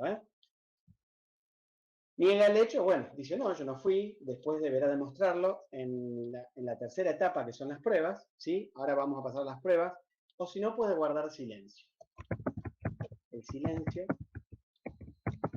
se interpreta en favor del acusado. acusado no es condenado, ¿eh? ¿Sí? Acusado no implica condenación, condena alguna. Todo lo contrario, vamos a ponerlo acá. Rige siempre la presunción de inocencia. Escribí mal presunción, disculpen. Inocencia. Todos somos inocentes hasta que se demuestre lo contrario. Bien, pero admitió el hecho. Sigue siendo inocente. ¿Sí? Las tiene todas en contra, obviamente. Ya está casi cocinado el asunto. Pero todavía no terminó. Y si guarda silencio, por más que el juez internamente piense, y este se lo habrá mandado, por eso se calla, es un problema del juez. Es irrelevante lo que piense o no piense el juez, la verdad que no importa, porque la Constitución protege acá al acusado. No voy a declarar o se queda en silencio, entonces el fiscal es el que acusa, deberá buscar pruebas, que es el paso procesal que sigue, para tratar de derrumbar, ¿sí?, la presunción de inocencia que tiene toda persona que está acusada. Viste que es al revés de lo que uno escucha en la calle. Juicio y castigo, juicio y castigo, juicio y castigo. Esperá que es inocente, ¿eh? No, pero es un ladrón, es un estafador. No, será un ladrón, será un estafador cuando el juez trae una sentencia y lo condene. Mientras tanto está acusado de haber cometido tal delito. Por eso siempre me vas a decir por la presunta comisión. Nunca te voy a dar por hecho algo, porque no soy juez, obviamente. Por la presunta comisión de un delito. La tercera etapa es la etapa de las pruebas, ¿sí? El fiscal dijo que esta persona robó. La otra persona dijo que no robó. Bueno, ahora tienen que demostrar eso. Las pruebas, probar significa demostrar la razón que le existe a una persona. Bien, todo aquel que alega un hecho debe probarlo. Voy a bajar porque se me quedó ahí trabado. Bien, el que alega un hecho debe probarlo. ¿Sí? El juez deberá probarlo, la otra persona deberá probarlo. Uno me dirá, ¿y cómo se prueba eso, profe? Y bueno, hay diferentes juicios. Por ejemplo, en el caso de un robo, invento, la persona puede decir, no, yo no lo robé. Bueno, demuéstrelo y te muestra el pasaporte y te dice que el 15 de octubre o el 14 de octubre él estaba fuera del país. O junta testigos que dicen que no lo vieron en el lugar del hecho, que lo vieron en otro lugar, que estaba en otra ciudad. A la vez el fiscal va a tratar de reunir la prueba. Pruebas son los elementos tendientes a convencer al juez. Se trata de convencer al juez sobre la veracidad o no de un hecho. El fiscal, o la parte acusadora, va a tratar de convencer al juez de que la persona acusada es culpable y el acusado va a tratar de convencer al juez a través de la prueba que aporte, testigos, cámaras, prueba documental como un pasaporte en donde conste que el día que se le imputa haber cometido un delito él no estaba, prueba diversa para casos diversos. ¿Sí? Son elementos convincentes, van a tratar de traer agua para su molino, como se dice en la calle, y convencer al juez de que es culpable en el caso de la acusación, o de que sigue siendo inocente. Fíjate que te digo, sigue siendo inocente en el caso del acusado. ¿Bien? Viste que nos dice mucho la primera parte, no el núcleo principal, pero es una introducción bastante importante que hace el artículo 18. Te dice que no pueden ser juzgados por comisiones especiales o sacados de los jueces designados por ley antes del hecho de la causa. Esto recién te lo había comentado, que son los jueces naturales. Ah, perdón, me había olvidado una parte. Perdón. Disculpen. Después de las pruebas se pasa a los alegatos o conclusiones. Todos estos pasos, acusación o demanda, defensa, pruebas, tienen tiempo. ¿Sí? No duran eternamente. Tienen un plazo que está en los códigos. Voy a aclarar eso ahí para que no quede suelto. Son los jueces naturales que ya lo dijimos. Todos los pasos procesales son temporales. La prueba no dura, el periodo de prueba no dura temporalmente. Están establecidos en los códigos códigos de procedimiento. Bien, el periodo de prueba no dura eternamente, tiene una duración, o sea, un mes, qué sé yo, hay que ver cada código en particular. Un mes, una vez que termine el mes, listo. Se terminó la prueba, declararon los testigos, se ofreció la documental, listo, se cierra el periodo de prueba. ¿Sí? Cae un telón ahí.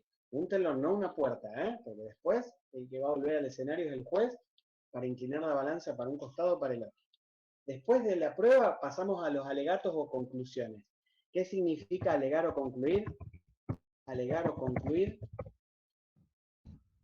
implica, mejor dicho, implica tratar de convencer al juez antes del dictado de la sentencia de que se tiene razón. Bien, el alegato o conclusión es el umbral, ¿sí? Ya de la puerta, es el último paso antes de que el juez dicte sentencia. Bien, ahí las partes van a tratar de convencer al juez de que, de acuerdo a la prueba aportada, el acusado es culpable, y el acusado, lo contrario, va a tratar de convencer al juez que, teniendo en cuenta la prueba que él aportó, sigue vigente su presunción de inocencia y por lo tanto tiene que ser declarado inocente. Y esto no es un dato menor. Ante la menor duda judicial, siempre es inocente. Si el juez no está plenamente convencido, ¿sí? Si el juez no está plenamente convencido de la acusación, no tiene que romperse más la cabeza, directamente declara al acusado inocente, en virtud del principio de inocencia, de la presunción de inocencia.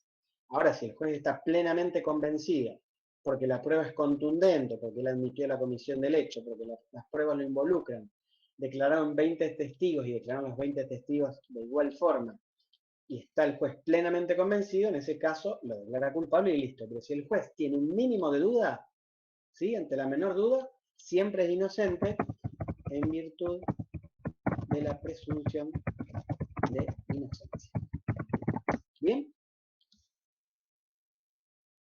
Bueno, te dice que nadie puede ser obligado a declarar contra sí mismo, esto acá ya lo comentamos recién, el hecho de que guarde silencio se interpreta siempre en favor del acusado, ¿sí? En virtud del principio de inocencia del que les comenté recién. Saliendo un poquito del proceso, nos dice que no nos pueden llevar presos si no hay orden escrita emanada de autoridad competente. Obviamente que en este caso hacemos una excepción bien grande respecto a la flagrancia. O sea, si en la calle una persona se la sorprende en la, escuchá la terminología, en la presunta comisión de un ilícito, de un delito, porque se la sorprende sustrayendo un celular, golpeando a una persona, inmediatamente sí se lo lleva preso, porque se entiende que está en flagrancia. ¿Bien? O también con el término latín, que por ahí los he escuchado nombrar infraganti. ¿Sí? Dicho con nuestras palabras, con las manos en la masa. Se lo sorprende con las manos en la masa. Entonces, si se lo lleva preso y se comunica inmediatamente esta situación al fiscal para que formule, si lo cree conveniente, la acusación correspondiente y se le inicie juicio a esta persona. Bien, fuera de estos casos, no nos deberían llevar presos, ¿sí? Muchas veces la excusa es la de siempre, archiconocida, averiguación de antecedentes, y te llevan en carácter de demorado. La palabra demorado es un invento, en realidad no existe, no pueden hacer eso. Uno me diría, sí, profe, está bien, pero ¿cómo me pongo yo? No, tenés razón, es muy difícil oponerse.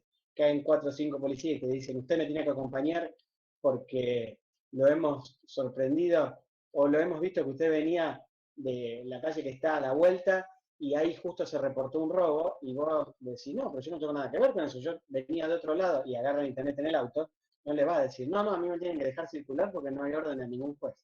En la realidad, te llevan y listo. Está mal, no debería ser así. ¿Sí? Para que a nosotros nos arresten, tendría que haber una orden de un juez. ¿Bien? Las órdenes de los jueces ahora se las mandan por WhatsApp a los policías. ¿Sí? Antes, en otros tiempos, eran escritas, las llevaba otro policía y listo.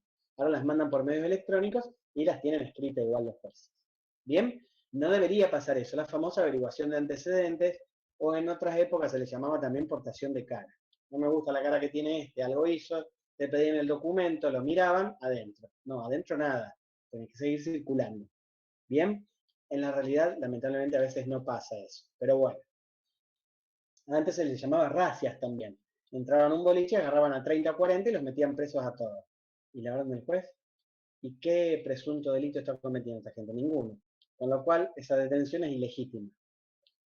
El deber ser, yo te comento, cómo pasa en la realidad, vos te imaginarás que es muy distinto. Bien, pero bueno, yo te comento el deber ser y también te cuento qué es lo que pasa en la calle, que es lo que seguramente vos también ves. Bien, es inviolable la defensa, esto es fundamental, es inviolable la defensa en juicio de la persona y de los derechos. Mira, acá lo vuelve a decir, vuelve a reforzar la primera parte del artículo. Nadie, absolutamente nadie, puede ser privado de su derecho de defensa. Derecho de defensa en sentido amplio. 2 puntos.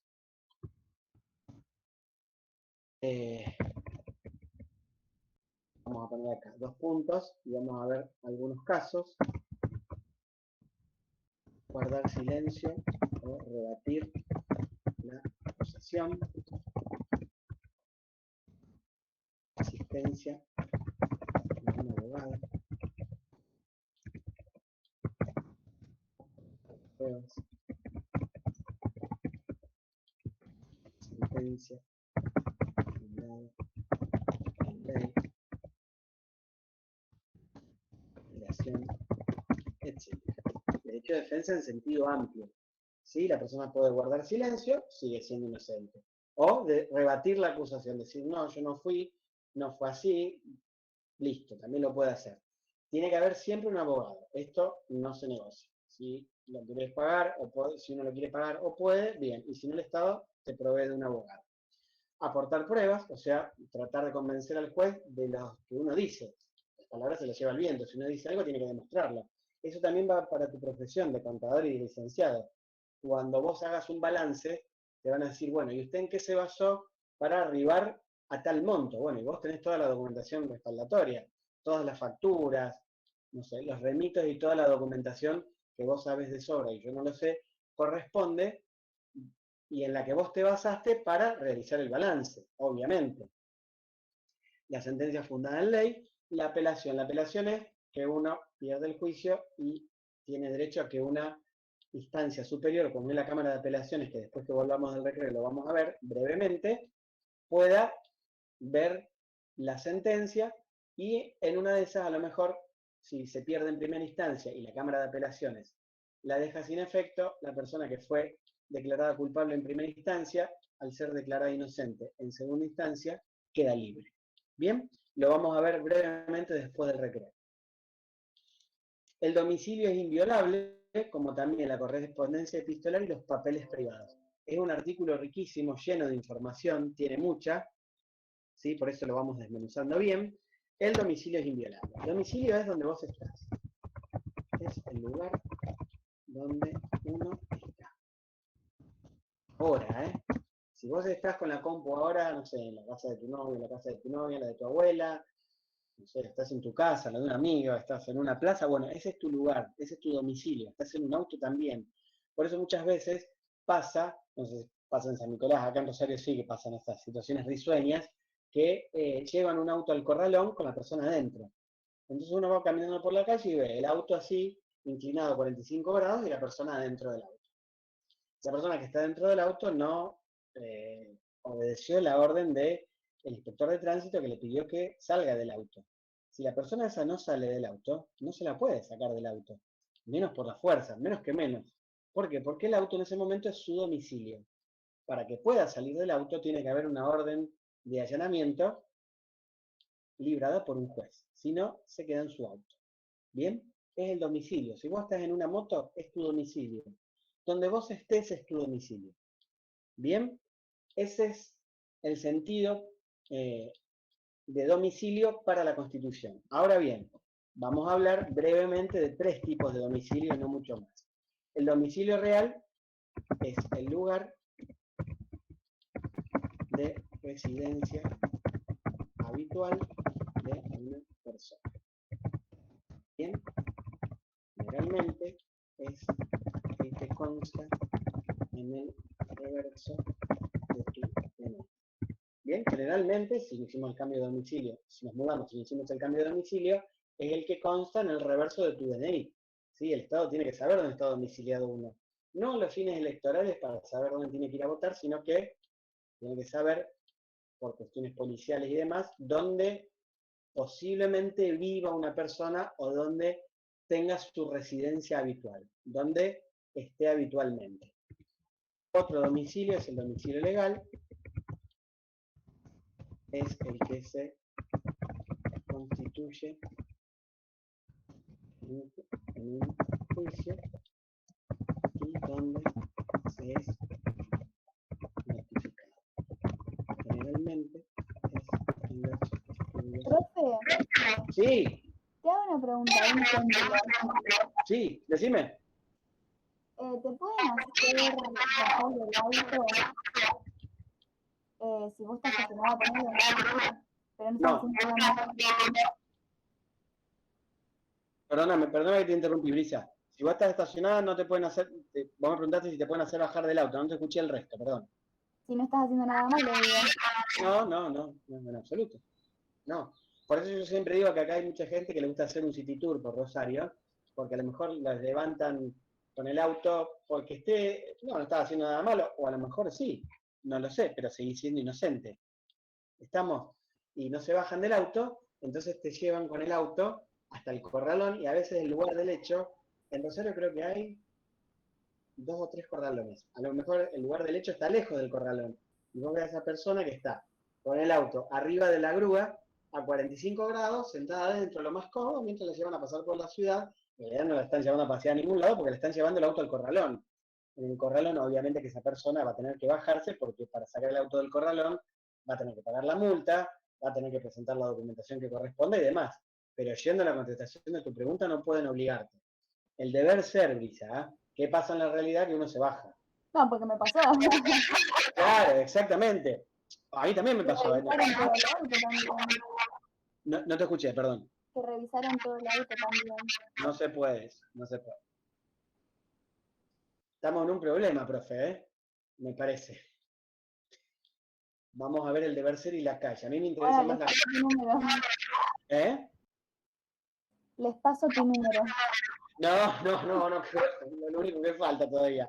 Escúchame. No se puede. Es más, si vamos al caso, yo de esto una vez, donde yo trabajo hay una cierta relación con la Dirección de Tránsito de acá de Rosario, porque la Secretaría de Control y Convivencia acá de Rosario, la Dirección de Tránsito depende de la Secretaría. Yo soy abogado de la Secretaría, o sea que alguna relación con los de tránsito tenemos. Y una vez lo dije a esto, bueno, y se hizo un silencio bárbaro en el auditorio. También, si vamos al caso, no estoy incitando a que nadie haga nada de esto, pero sí les estoy comentando los derechos que todos tenemos y que nadie nos lo dice. La ley dice exhibir la documentación. Si a vos te dicen, te para. Bueno, te parás. Bueno, a ver, denme su DNI, la tarjeta verde del auto, o sea, el título de propiedad, su licencia de conducir, el seguro y la última patente paga. Uno lo que puede hacer es levantar el vidrio, mostrarle el anverso y el reverso del documento.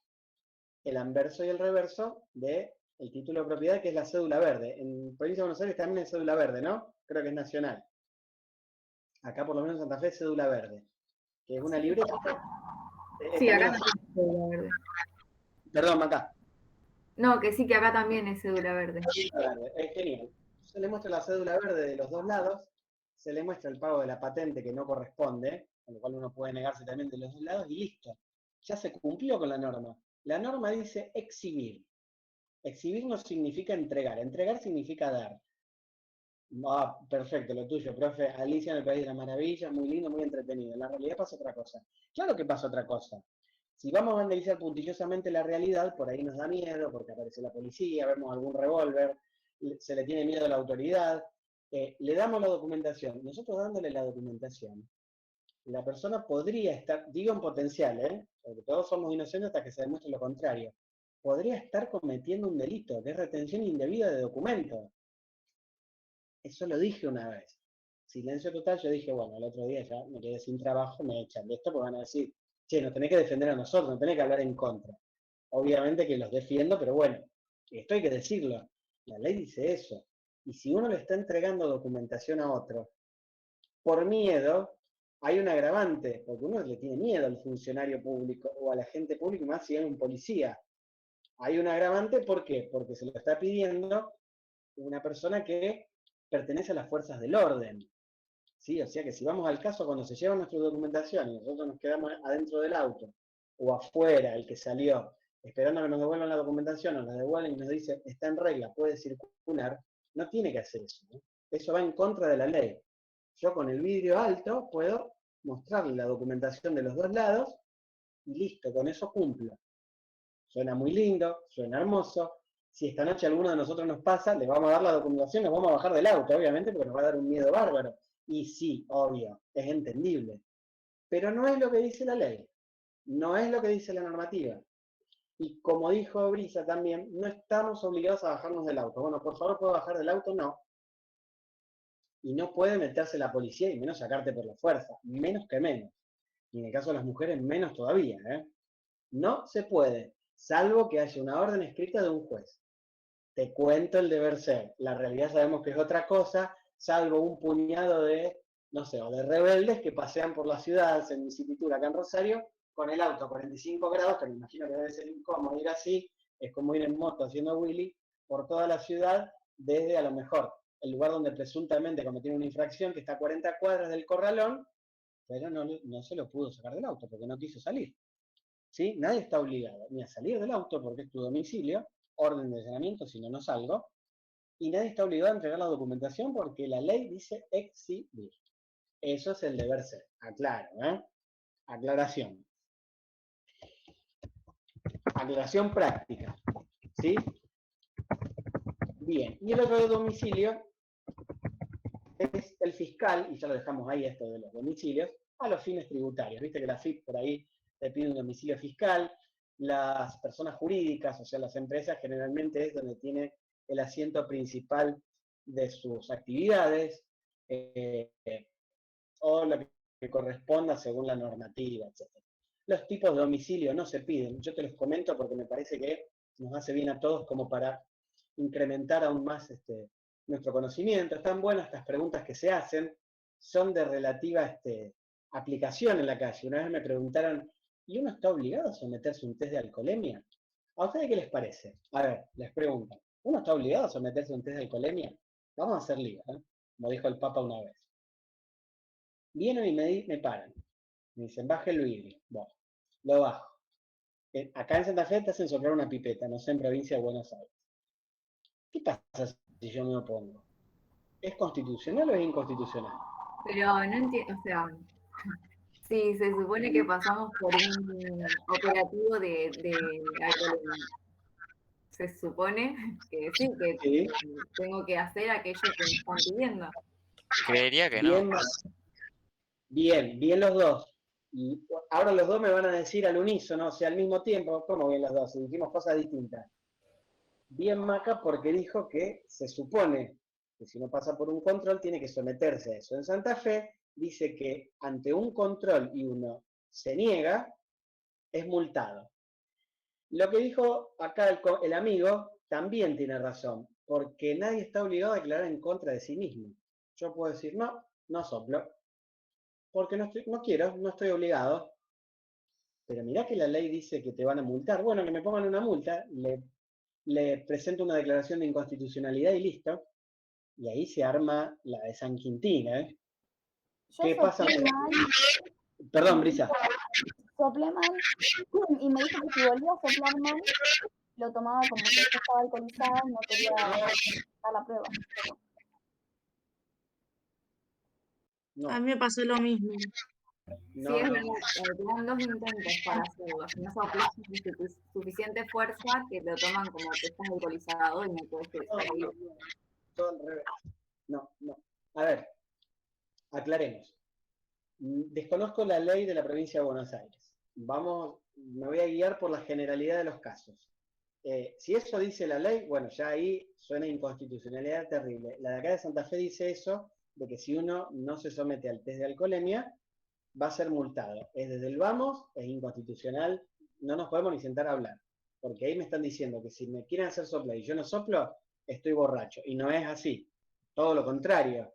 Presunción de inocencia.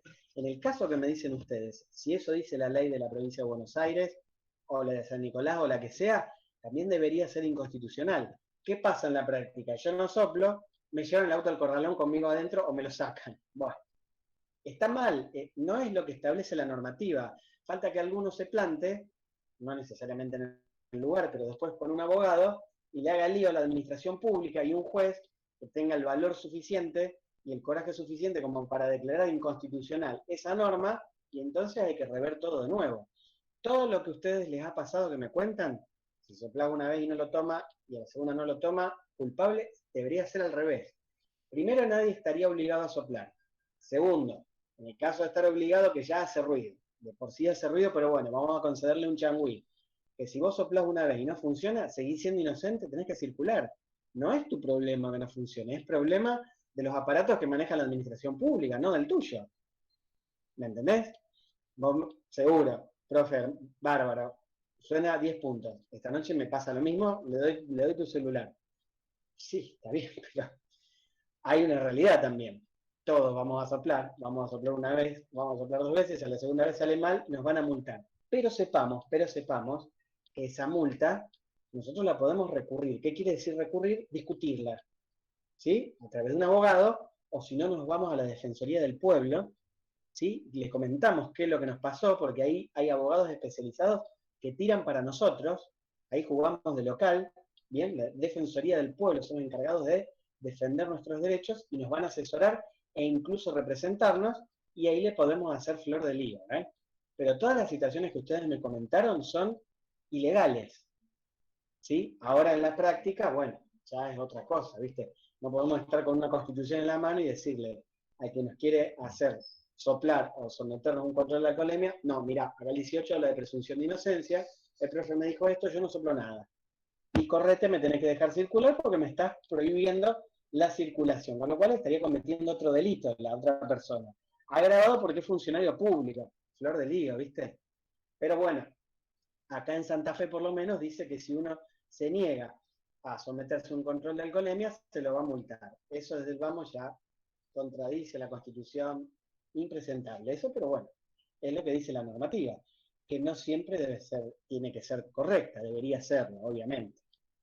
¿Bien? Una cosa el deber ser y otra cosa lo que nos pasa en la calle. ¿Qué tenemos que hacer? Y lo que te sale en ese momento. A ver, hay una realidad también. O sea, acá todo muy lindo. Hay una película, creo que se las comenté a ustedes, que se llama La Ola, que yo la expuse en la penúltima o en la última materia del profesorado, que está buena, es de un profesor que, me aconsejo que la vean, no está en Netflix, yo la busqué para verla de nuevo. Es de un profesor que le enseña los sistemas de gobierno a sus alumnos. Les enseña lo que es el totalitarismo, les enseña lo que es el autoritarismo, les enseña lo que es el anarquismo y demás. Los alumnos se lo toman tan en serio que salen por la ciudad, rompen todo, escriben la A con el círculo adentro que es lo de anarquía, y bueno, ante el lío que se arma en la ciudad, el profesor le explica al director, mire, yo le expliqué a los chicos qué era el totalitarismo, el autoritarismo, la anarquía, pero la verdad que esto se me fue de las manos, por eso se llama La Ola, porque de una explicación se lo tomaron a pecho, lo pusieron en práctica y salieron y reventaron toda la ciudad. ¿Qué les quiero decir con esto? Que sepamos cuáles son nuestros derechos.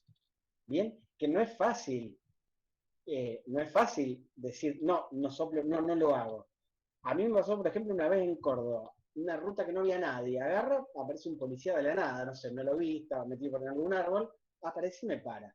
Me dice que baje el vidrio y me pide la documentación. Se la doy, ya está, error, no se la tengo que dar, dice exhibir. Bueno, se la di, porque eran 2 grandotes, tenían revólver y uno una escopeta. Bueno, dije, ya veo que le digo que no, acá estamos solos, listo, parto. Y me hizo una multa, porque me dijo que yo había circulado con exceso de velocidad, y que ahí hay un radar. Bueno, sí, el radar estaba, yo venía a velocidad para mí normal, pero ¿qué pasa? yo si quería recurrir a esa multa tenía que poner un abogado que esté matriculado en la provincia de Córdoba, porque los colegios son locales, presentar un escrito, iba a salir más caro todo eso y más lío que pagar la multa, que si la pagaba antes de un determinado tiempo en el Banco de Córdoba, que tiene una sucursal en Rosario, me salía mucho más barato que todo ese lío. ¿Qué te estoy diciendo? ¿Que nos dejemos atropellar? No, en absoluto. Que sepamos cuáles son nuestros derechos, ¿bien? Que lo tengamos claro, pero que en la práctica, muchas veces por X motivos, atendibles todos no los vamos a poder ejercer. Y que si tenemos dudas, sí o sí vayamos a la Defensoría del Pueblo. ¿Bien? Lo que ustedes me cuentan es inconstitucional, no corresponde. Por más que lo diga la legislación bonaerense, no va. Pero en la realidad pasa, y uno hace lo que le dice la autoridad. Eso también pasa. Por miedo, por distracción, por lo que sea. Pasa, no nos engañemos. Pero sepamos que no es lo que corresponde. ¿Bien? Bueno. Entonces, el domicilio es inviolable, la correspondencia epistolaria de los papeles privados también, todas las comunicaciones que vos tengas por Facebook, Messenger, correo electrónico con otra persona, solamente la pueden ver destinatarios, emisor y receptor, y aquellos que el emisor y el receptor autoricen, ¿sí? Obviamente. Pero el juez puede establecer que esa comunicación sea interceptada, porque entiende que de ese intercambio de correos electrónicos, de esos mensajes de WhatsApp, de esos mensajes de Twitter, de esas publicaciones que hubo entre privados, puede haber prueba que sea importante.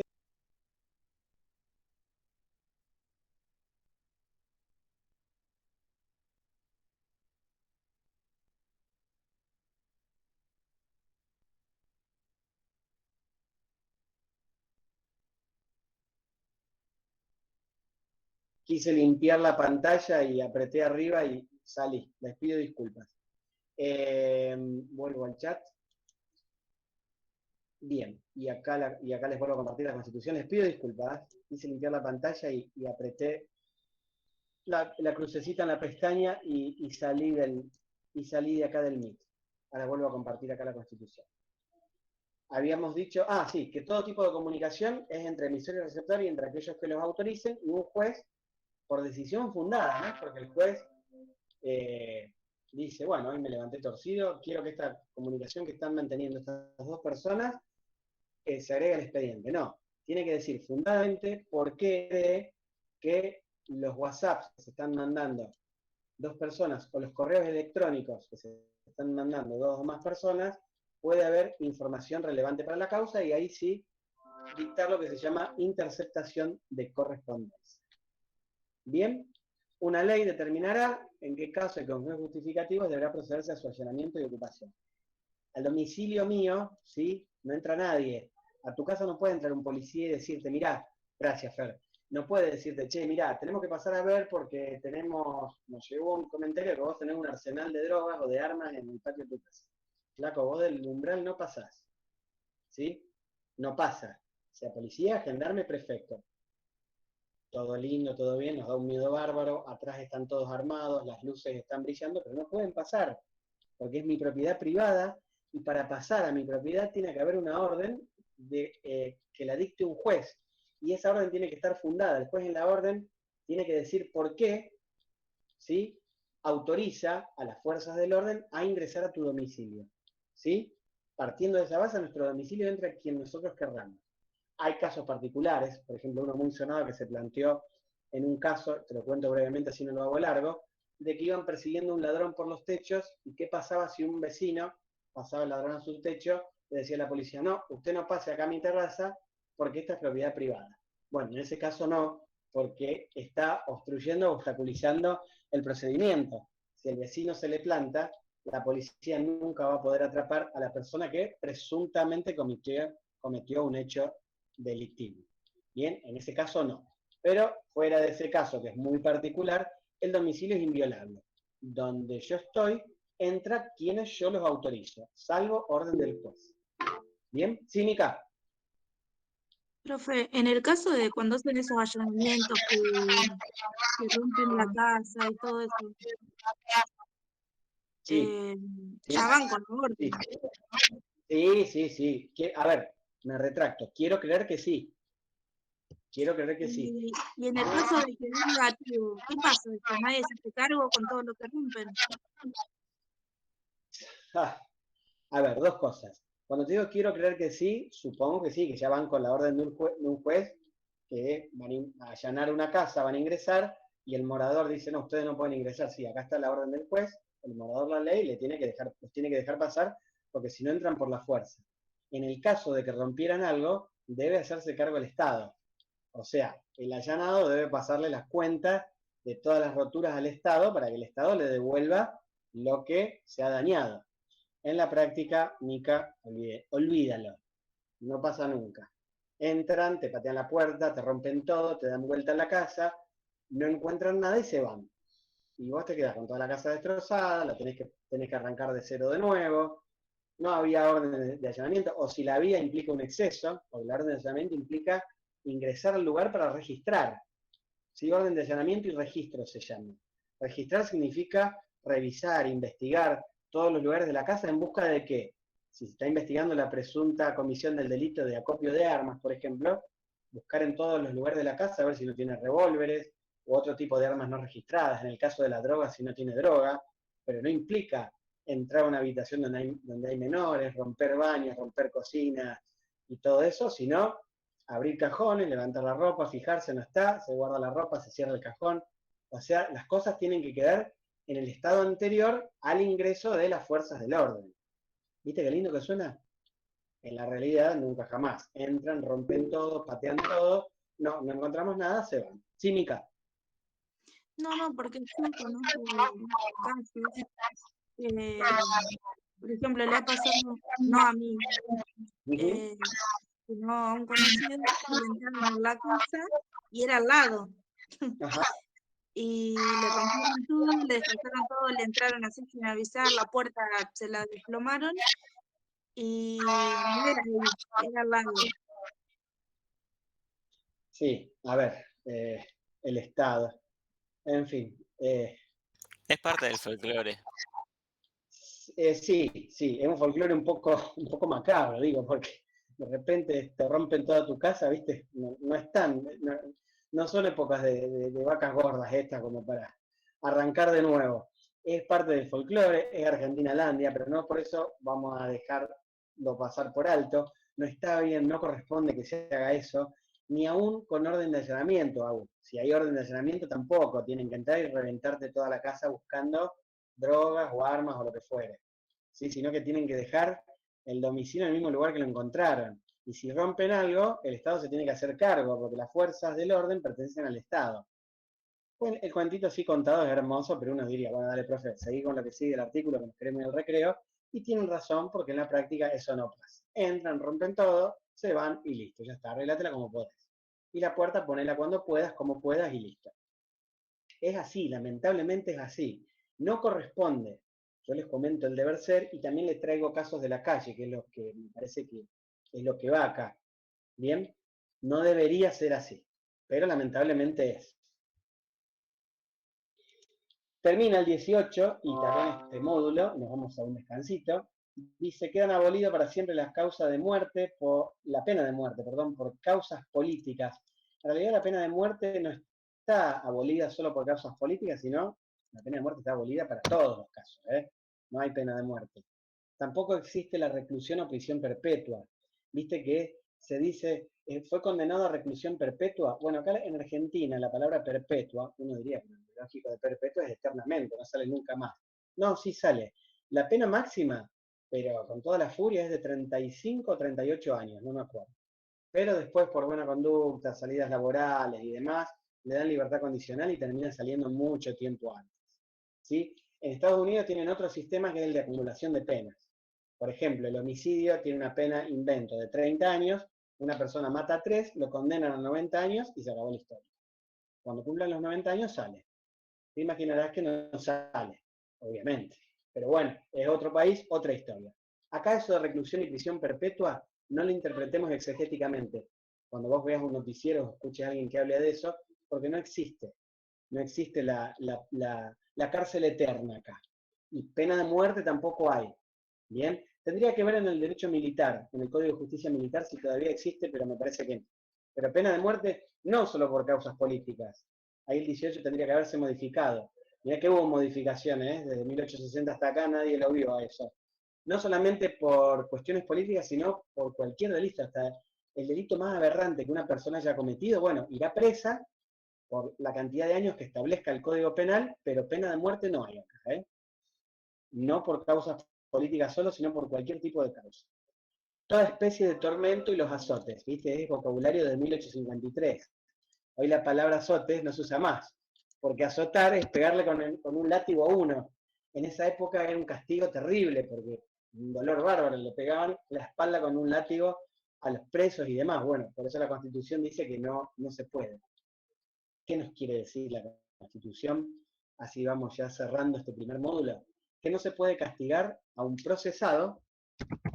Procesado es el que está siendo juzgado, ni a un condenado. ¿Sí? No se le puede pegar ni maltratar. Así haya cometido el delito más aberrante. Insisto con esto. Estará preso, tendrá que cumplir el término de la condena que corresponde. Uno quiere creer eso también. Y listo. Pero golpes y eso no.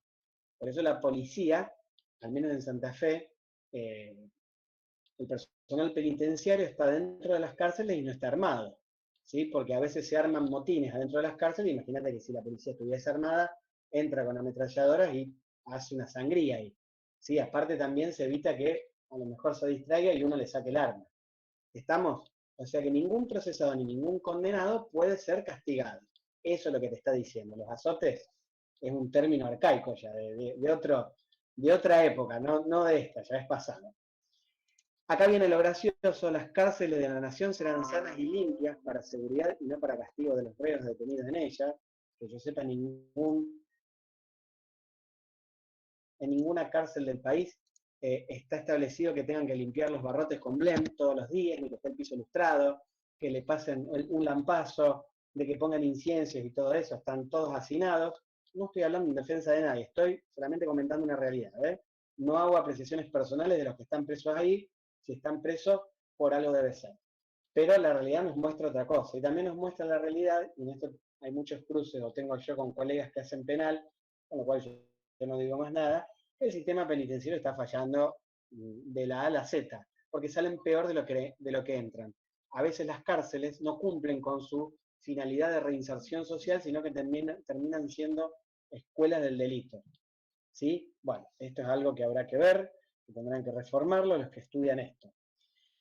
Entonces, las cárceles de la nación serán sanas y limpias para seguridad y no para castigo de los reos, y termina diciendo: y toda medida que a pretexto de precaución los mortifique más allá de lo que aquella exija, hará responsable al juez que la dictó. ¿Qué significa esto? Que si, por ejemplo, a la palabra reo es condenado, todavía se usa reo en la Constitución. ¿Viste qué términos? Reo es condenado, que es que ya pasó por el juicio, se lo declaró culpable, está preso y listo. Si esa persona tuvo mala conducta, no debería privárselo de visitas íntimas, no debería privárselo de que lo visiten sus familiares, no debería privárselo de que pueda participar de actividades intracarcelarias, en los patios, de talleres, de hacer una carrera. La mayoría de los presos hacen derecho, porque bueno, tienen tiempo y está todo relacionado con el derecho.